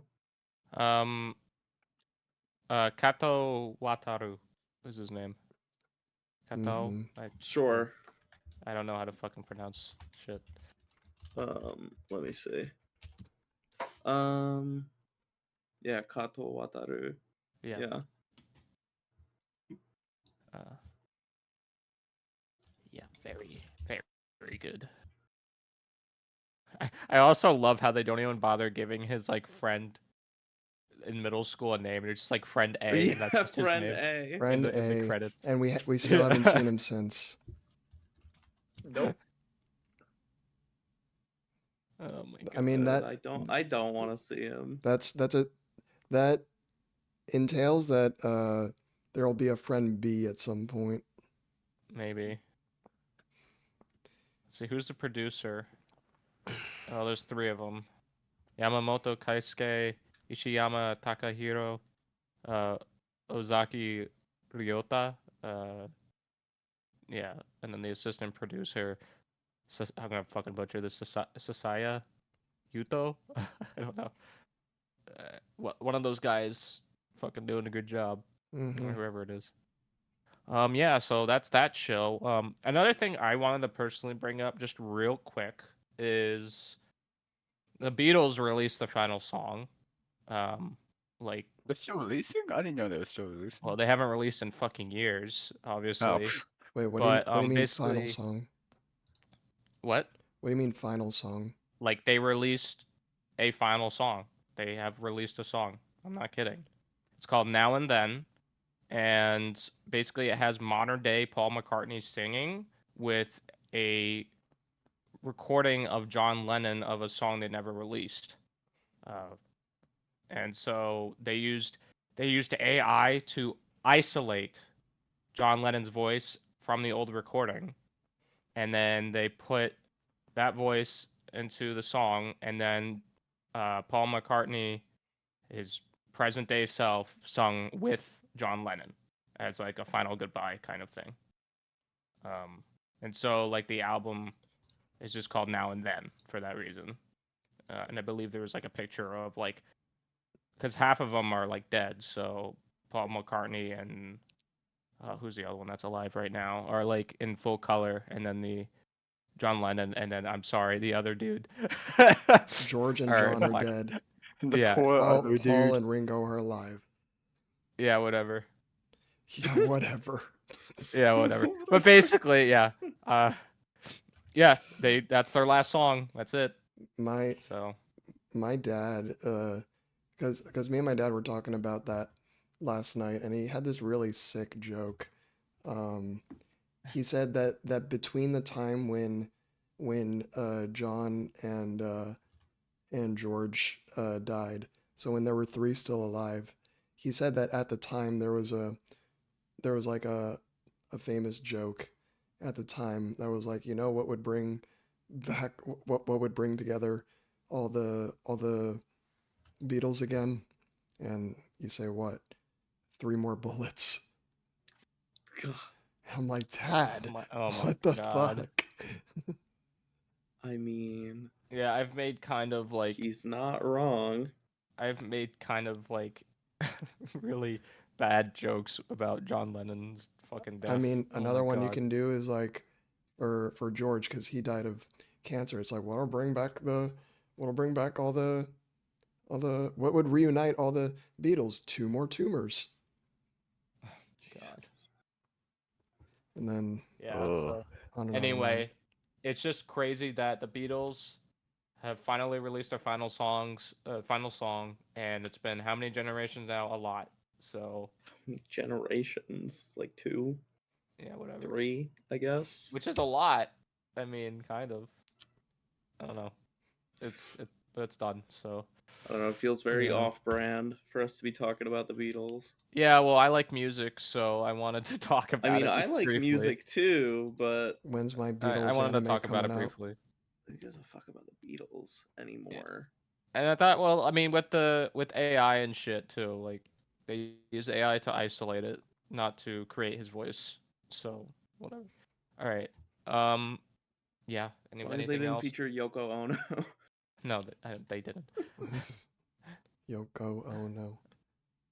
So, Rob, you and I got some conversation to have about this story that is just freaking me the fuck out.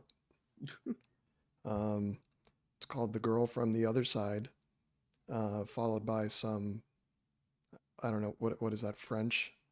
I don't know. I don't know either. I don't think it's French. I don't think it's French either. But The Girl from the Other Side is a really good story. Rob and I have, Oh. yeah, It is it might be Irish. yeah, it is. It is Oh, a really? traditional Irish song. Cool. The title means go, my love. Oh, okay. Then The Girl from the Other Side, Go, My Love. Really good story. Rob and I have read the first 3 volumes of it, and that sounds like a lot-ish. It was only 15 chapters, but each chapter is, I think, pretty long page-wise, Yeah. but Because a lot of the pages itself are just the illustrations. But when I say just illustrations, these illustrations are like beautiful. Like a very dark, somber sort of feel that it has, and you can tell the vibe that you're supposed to have while reading it based on, and I mean, this sounds kind of like duh, but like based on how dark or light the page is, because it'll either be very, very dark or very, very light. And that gives you an indicator of the vibe of the chapter and how you should be feeling.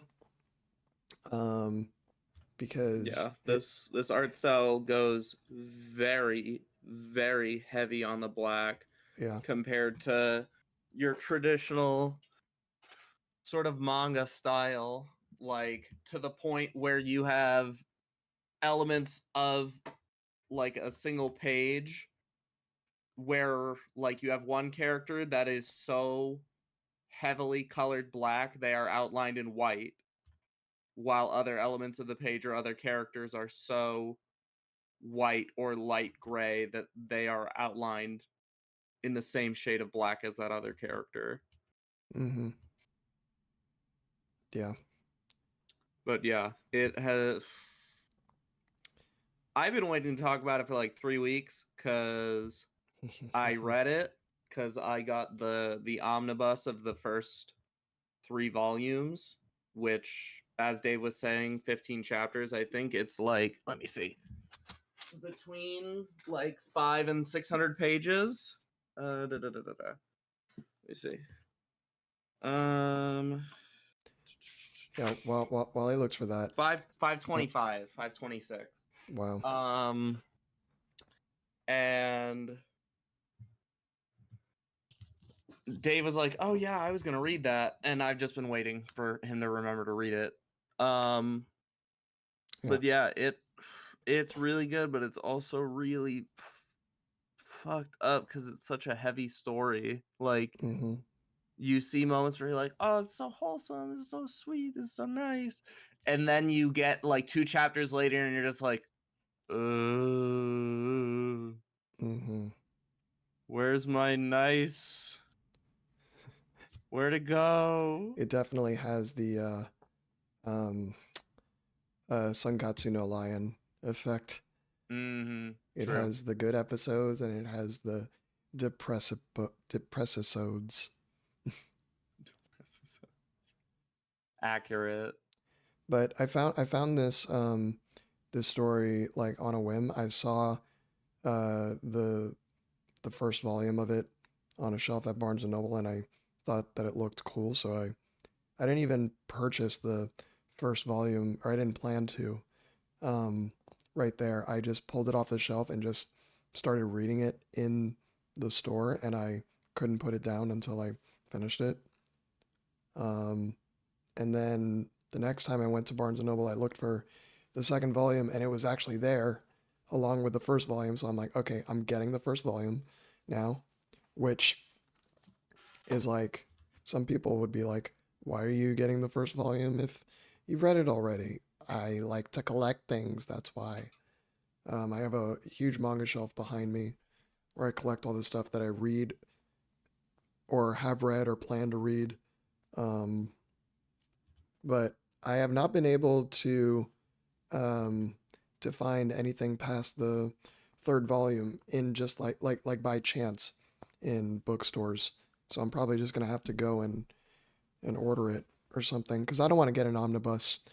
And the omnibus does look really nice.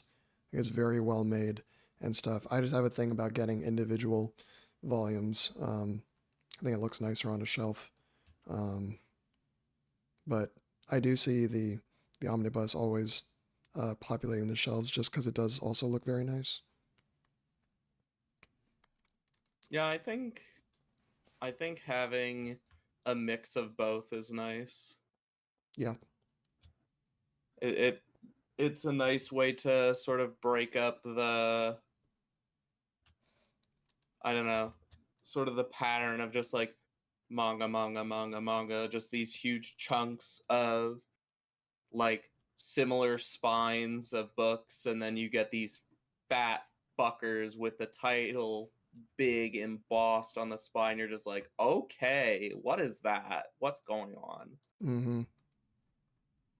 But you have the duality of man here, because Dave here read the first volume in the Barnes and Noble and then ultimately decided to pick up the first 2 volumes based off that. Meanwhile, my ass was over here trying to get free shipping on an order of manga, found the omnibus, thought, that looks interesting, went online, read the first, I don't know, 1 or 2 chapters and was like, all right, good enough. Give me the whole fucking 530-page omnibus of the first 3 volumes. Let's run it. First 30 pages good. Give me 600 pages. I'll take my chances. that was half of that order was me just being like, all right, that was a good first chapter. Give me like 10. Because in that same order, I got my full set of Boys Run the Riot. How many chapters of Boys Run the Riot did I read before buying that in the same order? 1, maybe 2. I don't remember. Because I'm like, I want to read it when I have it. There's some stuff that I've read online, and then I'm like, ultimately, if I get the chance to buy it, I'll buy it. Like one series I've talked about before, Magic Lumiere Co. Ltd. Whenever I find physical versions of that, I will be buying that. But otherwise, I kind of like to just wing it. Mm-hmm. Or if it's something that I watched and I look at the manga, I read the manga, and I really like it. Like Land of the Lustrous, I really like the manga. after having already watched the anime, so I'm buying it anyway. Plus, the anime didn't fully adapt it, so that's another one. That kind of gets me. Is like, yeah, I'll buy this so that I can see the rest of this story. Yeah. But yeah, Girl from the Other Side, very good story. We haven't really talked about what it's about.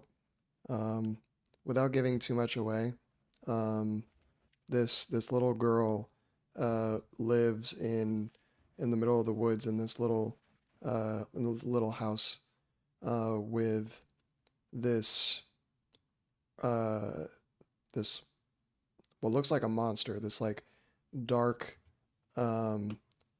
dark fuzzy haired humanoid monster who wears like a very nice, we call it a suit that he wears. Yeah, kind of like It's like pants, like nice shirt, and like a nice sweater vest. formal, like I think like 1800s type clothes. You've got like a long like black coat. Yeah. That like white like scarf sort of collar thing going on at the top. Yeah, so he's a very proper sir looking Despite guy. looking like this weird like Baphomet type. Yeah, he's fucking got like creature. a goat head. Yeah. It's Well, it's It's very not even really a goat head. Like he's got like long like goat like horns, but he doesn't really have a goat head. He's really got the covered in this long black fur, and he can speak. Yeah. And he's gargantuan. He looks Yeah, like he's very like tall. 7 or 8 feet tall. Yeah, and this little girl is maybe like what, 5 or 6, if even. I was Years thinking old. like 8 or 9. Okay. Well, small little girl wears 10. like a white 10? Wiki says 10. Okay, I don't think so, but okay. I mean, I believe it, just judging from the responsibilities that she engages with in the first 3 volumes. They're not really stuff that I would expect a 5-year-old to be doing. Well, anyway, they live in the house in the middle of the woods together, and there's really no one else around, and she's not really supposed to interact with anyone else, and she's waiting for someone to come pick her up, her auntie, who she says is gonna come someday to come get her, and the creature who's taking care of her is like, it's like, all right, can't wait for your auntie to come get you. And I really think that's as much we can as we can say. Sounds like he's going to let her go. Well, I will say, at least for now, as far as we know, he has no malicious intent toward her. Okay. He's very, very, very loving and nurturing toward her, and for a very specific reason, he cannot touch her. For like plot reasons, he cannot touch her, physically touch her. Yeah. And there's that, and there's been like some close calls, and she calls him teacher. She's like, oh, my auntie's gonna come get me someday, and he's like, oh yeah, she'll come, and then I'll meet her, and yeah. And it presents itself as very, very like wholesome and cute and cuddly and stuff, until it isn't. Oh, okay. Yeah. Yeah, but Why? What makes it? Is it spoilery? But what makes it not Well, okay, going back to our conversation about spoilers, whatever you consider to be a spoiler, this might be one. But she Rob, help me explain like why it gets dark and when it does. So the as far as we know, the like geographical structure of at least this region of the world that the story takes place in has what is called like an inside and an outside, Like a and caste system. it's not quite a caste system. It's literally like geographically based, like a within the like developed part of society. Like think like Attack on Titan, like within the walls and then Okay. outside of the walls. And in this story, what has been contained outside of the walls are is like this I don't even know what to call it, because it's not like it's like a single species of creatures. It's like there's this plague or disease that exists outside in this outside portion of the world that turns whatever creatures are infected with it into creatures similar to this teacher character. And so there's essentially like almost no human life outside of society. And so any human life that is found outside is automatically assumed to be carrying this disease, and those people are essentially considered to be like a threat to like civilization because of how easily this disease can spread. Yeah, That it's like I just want to be very clear that they don't call it a disease, they call it a curse. yeah, it's a curse. Just because like if we call it a disease, it implies that like, oh, go to the doctor or Fair. something like Yeah. that. But they call it a curse. And Yeah. yeah, what Rob said, if you find a human on the outside, they automatically assume that they have it and are just not showing symptoms or whatever.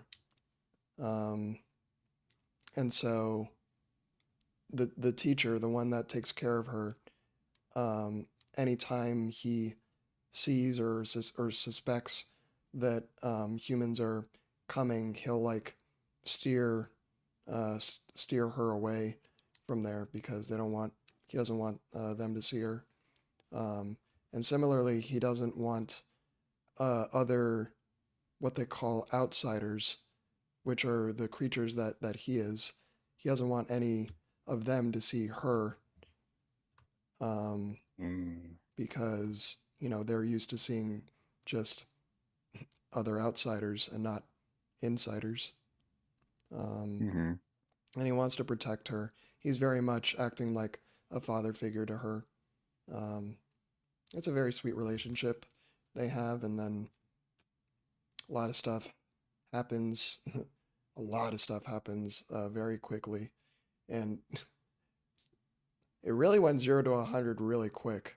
From because I am very lazy in reading stuff, so in preparation for talking about this, I read 6 chapters, excuse me, of it a few hours ago, and it wasn't like at a really happy point at the beginning of those 6 chapters, but god damn, it was a whole lot more happy than it is now. Then what? Than it is now. Gotcha. Yeah, the mental well-being of some of the characters aren't doing good. Well, actually, the physical well-being of a lot of characters are not doing very good right now. But yeah, the girl from the other side. Yeah, we've gotten hit with a lot of shit like in the second and third volumes. Mhm. Like the first 5 volumes was like a fairly comfortable pace of like First 5 okay. chapters. Huh? 5 chapters. Yeah. Yeah, you The said first volume is 5 chapters. Yeah, you said first 5 volumes. Oops. What he said. The first 5 chapters, the first volume, 1 volume, was a pretty comfortable pace of things happening where it's like, okay, this is cute. Okay, there's some serious stuff. And then the second and third volume, it's like you're blindfolded and someone is just like cranking up the speed on a treadmill and you cannot see. And you're just like, okay, it's faster. Okay. Are we okay? And you just don't know what the fuck is gonna, when they're gonna let go, when they're gonna stop. Mm-hmm. But it's just on the gas and you can't see the speedometer. Yeah. Kind of like One Piece right now. Somewhere there. What's going on with One Piece? Yeah, no, let's not start that conversation Another now. can of worms. Yeah. That is All right, I think that is a we should- jar. That is a Olympic-sized pool of worms. yummy. You guys ever watch Okay. that movie like It's- something with a side of worms or whatever? Or like the kids like ate worms in the movie. It's like a main plot point. I have no idea what the fuck No. the title was. No. It was like hungry with a side of worms. What the fuck? I don't know what the fuck we're talking about, but let's stop because I deal with worms enough at work. Huh? Oh, your kids. Oh, How to Yes. Eat Fried Worms in 2006. What? Please shut up. I'm begging you. So Rob, when you did your job interview for this, was one of the questions how well do you deal with worms? Nope. They certainly did not ask about my tolerance for worms or any insects. Mm. Honestly, I don't remember much about the interview process for this current job. It's surprisingly not that memorable for me compared to some of the other job interviews I've had for other positions in this field. Mm. I'm trying to think how many I've had. Let me think. I've had, I think, 3 in-person interviews, 2 work interviews. I don't know how many phone and video call interviews I've had.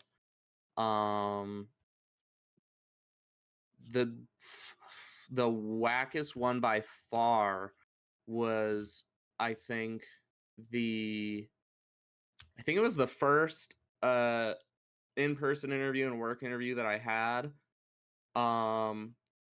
where it was a work interview for like 2 hours. Yeah. Like it was long. It was long enough that they took down my information so they could pay me. For your time? You got paid for the interview? What? Because it was so long. It was a work interview and it was so Dang. long. They took down my information so they could pay me Damn. for that amount of time. And it was both within one session. It was a work interview and like a sit down, like conversational interview. And it was just bizarre because it's like they knew going into it that I had no experience, and they're like, yeah, this is a great idea. Like 2-hour work interview, and I'm like, I have no idea what I'm doing. And it was just super awkward the whole time because I'm like, I don't know what I'm doing at all. I'm here. I'm supposed to be Like, this is essentially like part 2 of my resume. And I'm like, you should know from my resume, I don't have anything to show you for this part. I don't have anything for this. This is not my skill set. That's why I'm here. And ugh, that one was ass. The second work interview I had was also whack, not nearly as bad, but also whack because still no experience. They decided, hey, you know, it'd be a great idea. Let's put the guy with no experience with small children. Let's do his work interview with a classroom of children between the ages of 1 and 2 years old, which, if you are not familiar with human children between the ages of 1 and 2, they don't like strange people. Are you a They're strange not, person? yeah, they're not a fan of strangers. They don't love meeting new people all the time and having new people thrust upon them. And so this work interview was like, I don't know, like 45 minutes or something. And it was literally me just kind of like hanging out, like observing them and like just hanging out while like half of them just cried the whole time I was there because they didn't know who the fuck I was and none of them wanted me to be there. Sedge. And I had, similarly to the other job, I had the actual sit down interview after that. And the whole time in my head, I'm like, wow, that was really, really awful. But I killed the in person interview because they did hire me at that job. And then I had one in-person interview after that, after I was at that job. That one was ass. I don't know. I just think it didn't go very well. I don't really know why, but they didn't call me back, so the world may never know. Mm. And then my current job was a phone interview, and then that must have gone well because they called me like the next day to schedule like a Zoom interview, a video call interview. Nice. And here we are, Hey. 8 months later. Hey yo. But I think I hate trying to get an interview more than actually interviewing. Mm-hmm. Yeah. It depends on the interview for me. There's certain interview types I'm okay with. There's certain types of questions that I think suck and shouldn't be a part of an interview. Like. Well, I don't like the idea of situational questions, especially for like entry level jobs, right? So like situational questions, like things like, oh, give us a time where you had to do this for a coworker, or something along those lines, and you sit there and you go, well, I've never worked anywhere before. It's just like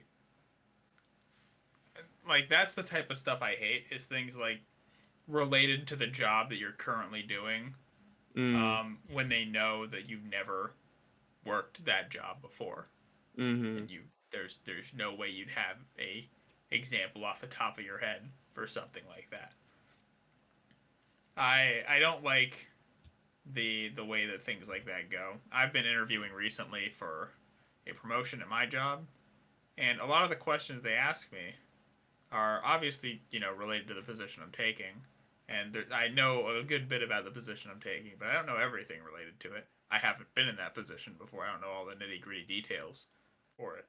And some of the questions they asked me were about some of these like details I would only really know if I had done the job before. And like I understand the job is mostly, teaching stuff. So having some prior teaching experience is probably something nice, but I don't really have that. So it was very hard for me to come up with answers for some of the questions that they gave. And that's like the next level up from my position that I'm in right now. So it's not like there's some other progression I can go down currently at this job. It's this position to that position, but it's just like a very specific type of position that's that's very hard to, I guess, break the barrier down for. I don't know the result of my interview yet. I think I did pretty good this time, but it's just I hate the process of interviewing. I think it sucks. I've had like I don't know if my interview experience was just different, but one of my interviews I had when I was applying to jobs right out of college, like I only interviewed a few times out of college because I got a job fairly quickly, but He's built different. I mean I think I just got lucky with ADP to be honest, but Ooh, ADP. either way, the main thing that really sort of pushed me from liking interviews to hating interviews was this interview I did for a hospital because I was going to try and join the IT team at a hospital.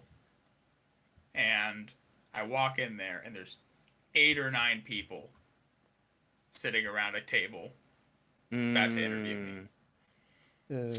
Yikes. This is an entry level position. And it's my first interview out of college. That's You also just reminded me of another interview I had. That's just wrong. Is what it is. Hey That's man, that's just not cool. The worst I had in an interview was 3v1. 3v. Yeah, this was the entire tech team at this hospital. Yeah, that's weird. So, in a round table with me. That was one of the worst experiences I've ever had in my life. Because I'm not that social of a person. I don't just, go out every day. I'm applying for an IT job, a tech job. I just spent the last 3 years learning how to do basic coding and other shit. Why am I being forced into a position to talk to 9 people at once? Yes. I My don't know. interviews only were like one-on-ones. It was not a good experience though. It was I can imagine. I would be fucking suffocating. My It's first. just I I'd don't be do that scared. well in social experiences with more than 2 to 3 people in the first place, right? Mm-hmm. So I'm just sitting there like I hated every little bit about that interview. Like I tried to fake like I was in a great mood and happy to be there and whatever. But when I got out of there, I was like, holy fuck, that was the worst experience I've ever had in my life. It was so stressful because you're sitting there trying to answer questions correctly, and you know how you try and like gauge the atmosphere when you're interviewing, like gauge if your answers are sort of resonating with people. I'm sitting there like my eyes are moving like 100 miles an hour. I'm looking like every person, just like fucking pinball machine. Did I say something? Did I say that right? It was awful. I would never wish that upon my worst enemies. I would fuck my worst enemy. You would fuck your worst enemy? No. Okay. I've had this conversation with checking. other people before, and I'm like, no, that makes no sense. My first interview was similar but different to Matt's. My first interview was for a photography company, just to be like an assistant to a photographer. Don't ask me why. I was like moderately into photography in high school. Thought it was cool. But my interview was in the lobby of some hotel, and it was a group interview, as in there were like 3 or 4 of us applicants vying for the same job, and there was one interviewing at once. Yeah, and we were just like I don't like that at all. We were just like out in the lobby of a hotel. Sorry, wait, how many? There were like 3 or 4 of us.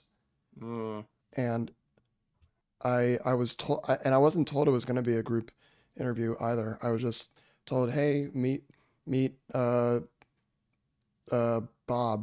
Guy's going to interview me. Meet Bob in the lobby. He'll be sitting at one of the tables. I'm like, okay, and I see Bob, and I see him sitting with some other people, and he's like, hey, I'm Bob. Welcome to so and so photography. This is Luffy, Nami, and Zoro. They're interviewing for the same position. And I'm like, okay. And I'm like, And wait, now is there one spot? yes. Yeah, that's weird. And I'm like, okay. And the average age of these three were like maybe 30. And I was 16 at the time. Just a baby. Like literally no job experience, no real job experience. I've been like a camp counselor before. And that wasn't even paid. That was for the community service hours. But yeah, I mean, I answered questions and stuff, and when they asked for experience and stuff, they were listing off, oh, I've worked at this company, I've done this, I've done that. Surprisingly, none of them had actual experience with like photography and stuff, which I thought was weird. But I said, I'm a student at so-and-so school. I do student government, and I'm the treasurer of the sophomore class. Yeah, like stuff like that. Because what experience do I have as a sophomore in high school who's never had a job? None. Yes. So somehow they called me back and gave it to me. They probably couldn't justify paying whatever they paid you to those other people. Yeah. For real. It was a fun job for what it was. But the interview was just very weird. Like I've never seen a group interview like that where you don't tell the applicant beforehand. Yeah. I had one group interview that I forgot to talk about earlier. I'm not going to go that into it, but I knew going into it that it was a group interview. At least like it was like a multi-stage interview process, and that stage was group. And I think, I don't know, there were like 6 or 8 of us going for I don't know how many spots. I presume like 3 or 4 or whatever. But like we all knew going into it that it was a group interview. I don't think anybody was like, I didn't know. At least I hope not. I would feel bad for them. Yeah. I remember when I had the rare pleasure of encountering you when you had that job. What, like when I was on the job? Yeah. Wait, when? I don't remember this. When I was volunteering for that baseball program.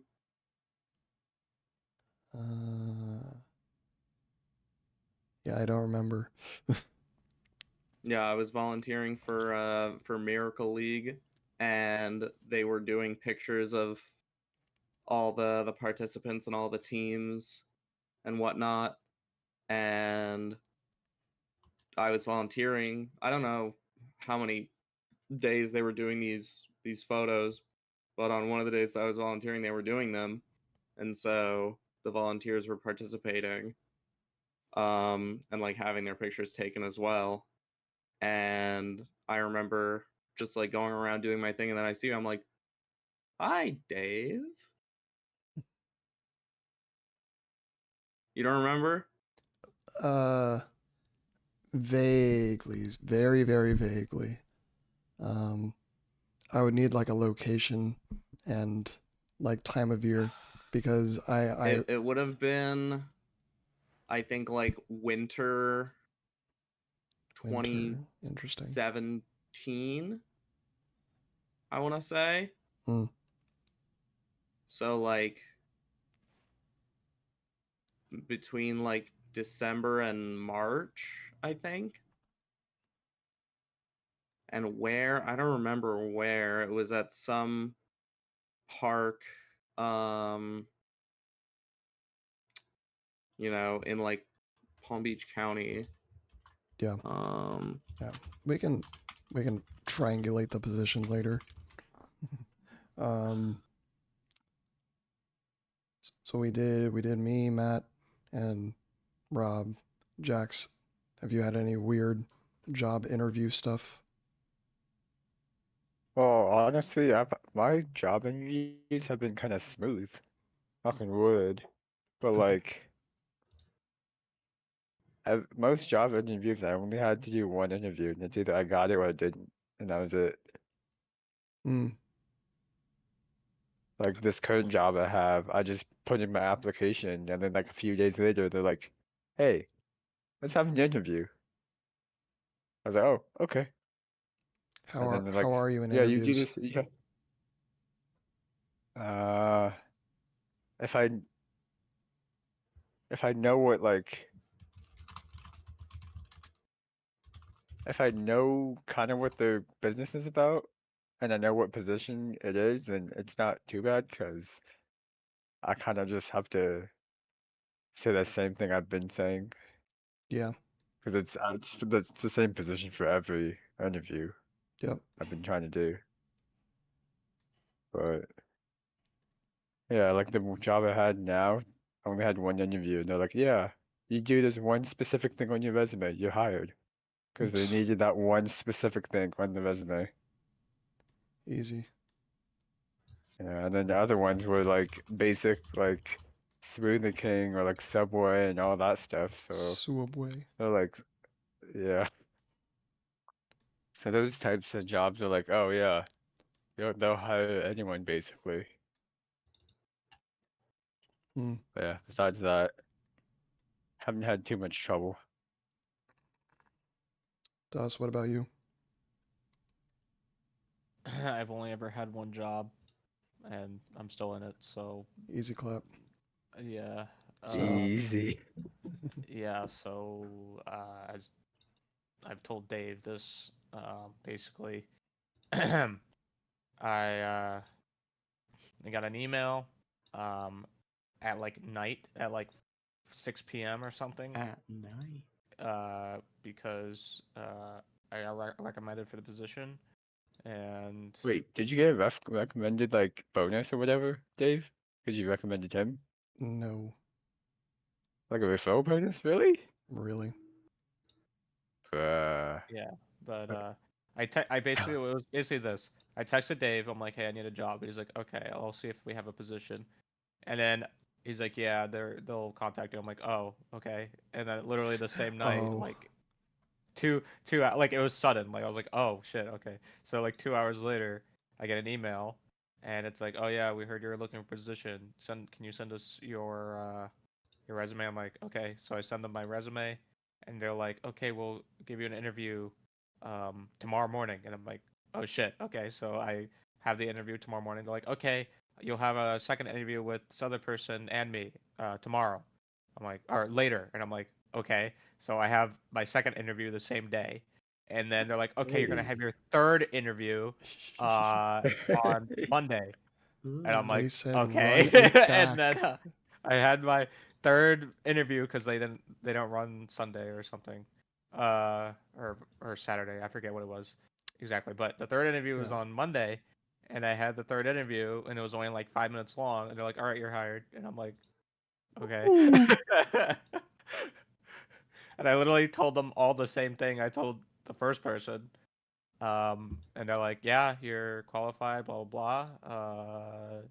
You're in." And I'm like, "Okay, can I have like some time because I have to literally find an apartment and move within like a month or less than a month or Yeah. 3 weeks." They're like, okay, and because of that, I negotiated a little higher pay because I'm moving from like over 4 hours away, so and they need a place to live. So like, all right, you have like You don't need to 3 to 4 live. weeks, and then I ended up living with Dave for a couple months before Nice. place. So Uh-huh. that was that. But beforehand, I've never had a job. I worked for my dad, but it wasn't really a job. It was like, here, Dustin, have these receipts. Can you organize them? Okay, thanks. And I wasn't paid, so yeah, that was Your dad said easy clap. yeah, it was like, can you help me with this? Okay, thanks. And then that was it. I never got like an allowance or anything, so it's kind of just like whatever. Yeah, so pretty much fresh out of school, went and got a job, and I'm still in the job. So Ooh, we love that. yeah. Mm, Cool. so seems like we have a lot of um, different ends of the experience spectrum on the job interviews. Some of us have had it better than others. Some of us had more interviews for the same job than others. Because for me the photography thing, it was like one and done. Because I mean it wasn't that really of a high stakes job. I mean, I would argue being a photographer's assistant isn't as like essential service-y as being a teacher is. As essential as photographers' assistants are, well, when you got a bunch of angry moms and dads yelling at you in 95-degree heat, we become essential workers. Yeah, I mean, we're man. literally building the blocks of Mhm. the future, so we should get paid more.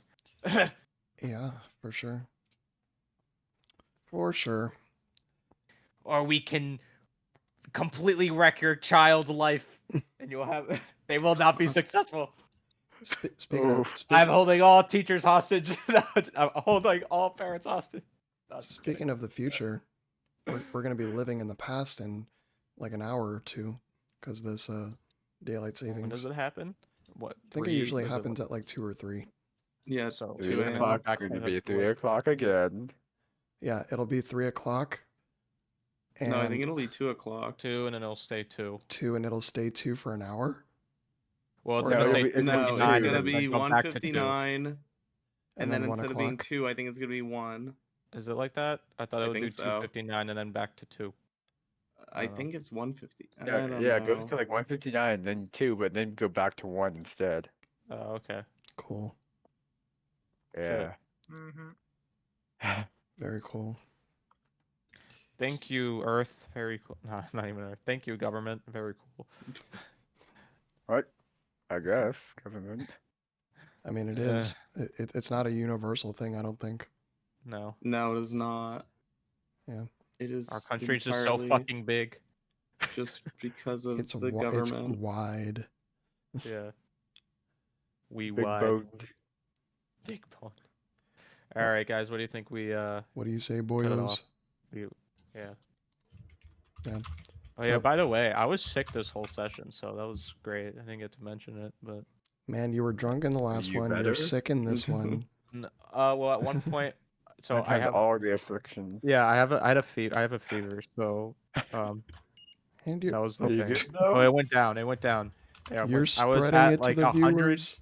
I was at like Oh, 101 degrees Bruh. for like an hour, and then I dropped back down to 98.9. So, Fahrenheit. So, Fahrenheit. Celsius. It's fucking fair.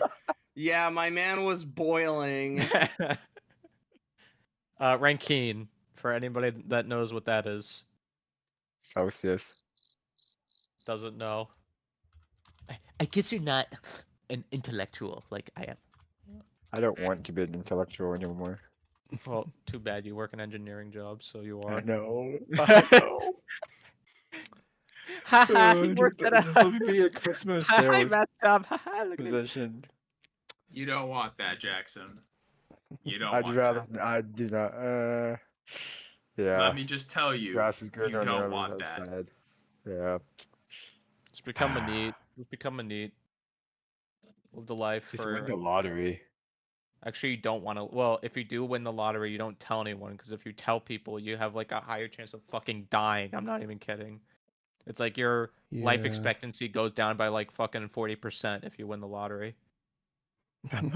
Because people like, especially in Florida, you are legally required to go, and they take pictures of you, and it's like on the news or something, and people find out who you are. So you have to get like an LLC or something to get your lawyers to get like a representative of you to go and pick it up through like a company that you like create. There's a whole big process, but It's like your cellmate asks you, "What are you in for?" I didn't do my interview for Good Morning America. yeah. No, it's just because since people know who you are, you're likely to be targeted for like Yeah, home invasions and targeted. shit. Yeah. Yeah. Foul in the play. Yeah. So you don't tell anyone. You get it all set up from your lawyer. You get your will set up. You get how you're going to split up the money. And then if you really want to, you tell people. But honestly, my advice, I'm not a lawyer. Just don't tell anyone. Don't fucking tell. Be the guy who just happens to work a normal job and then retires, but happens to have a lot more money. Mm-hmm. Live your life that way. My grandma always gives me a lottery ticket for my birthday. So she gave one to me the other day at dinner. She just pulls it You out and do. she's like, "Here you go." And I always forget that she does that. So when she pulls it out, I always laugh because I make fun of people who do the lottery because it's essentially just like a tax on stupid people. What would you do if your grandma handed you a lottery ticket, but it was like one from like the 80s or something, and it was like the grand prize, and she just winks at you? Like it was her lottery ticket that she won. This I'd be whole like, time. "Grandma, I think you have another gift that I would like a lot more." And this is why you don't tell anyone. All right. Uh, All right, let's end it off. So, Dave, you want to start it up? no, I want to end it. Yeah, you want to start off the end, Wrap it up. the Yeah, beginning yeah. of the end? Speaking of the end, yep. So this ran quite a while. I had to restart up the alien hominid invasion VOD. Yeah. Yeah. Speaking of Dave, Oh, It was Dave's birthday this past week. Happy birthday, Dave. Happy birthday, bro. thank you. How does Alright, it can feel to tell be everyone. living another year? Be another year closer to death. How does it feel? Yeah, we're living to die. Another year removed from The- birth. The thing I hate the most is you're like, yeah, you're 24 now, so you're in your 25th year. And I'm like, Okay. fuck off. Yep. I'm in This my is how it 25th year. works. A Yep. customer orders the food. How does this? The customer gets the Yeah. food. We We would do be that for bereft 40 years if we and did then not we die. mention that it was Dave's birthday. Uh-huh. At Thank some you. point. Maybe he doesn't want to tell the internet that it was his birthday. You just ruined the privacy concern of his. Well, I I mean- didn't say what day it was, did I? I said it was during the this week. But past week. how many days are during the week? Huh? It's not that hard to figure out. 7. I All right, are we also gonna I also give out did social just security numbers. The two. I also did just mention that I got a lottery ticket from my grandma for my birthday very recently. Yeah, but very recently doesn't. I would say within a month. I don't. November 1st, that's my birthday. If you don't remember next year, everyone watching, I'm gonna feel sad. He's lying to you guys. It's actually a ploy. It's not his birthday. It's actually November 3rd. So. Yeah, I don't have a birthday. I have no soul. And November 1st, 2024 is on a Friday. So Wait, is it? it Yes. is. Oh, it's a leap year. It is. Oh, nice. I get to skip a Thursday birthday. Every one of my birthdays during college was during finals, and it sucked. Yeah.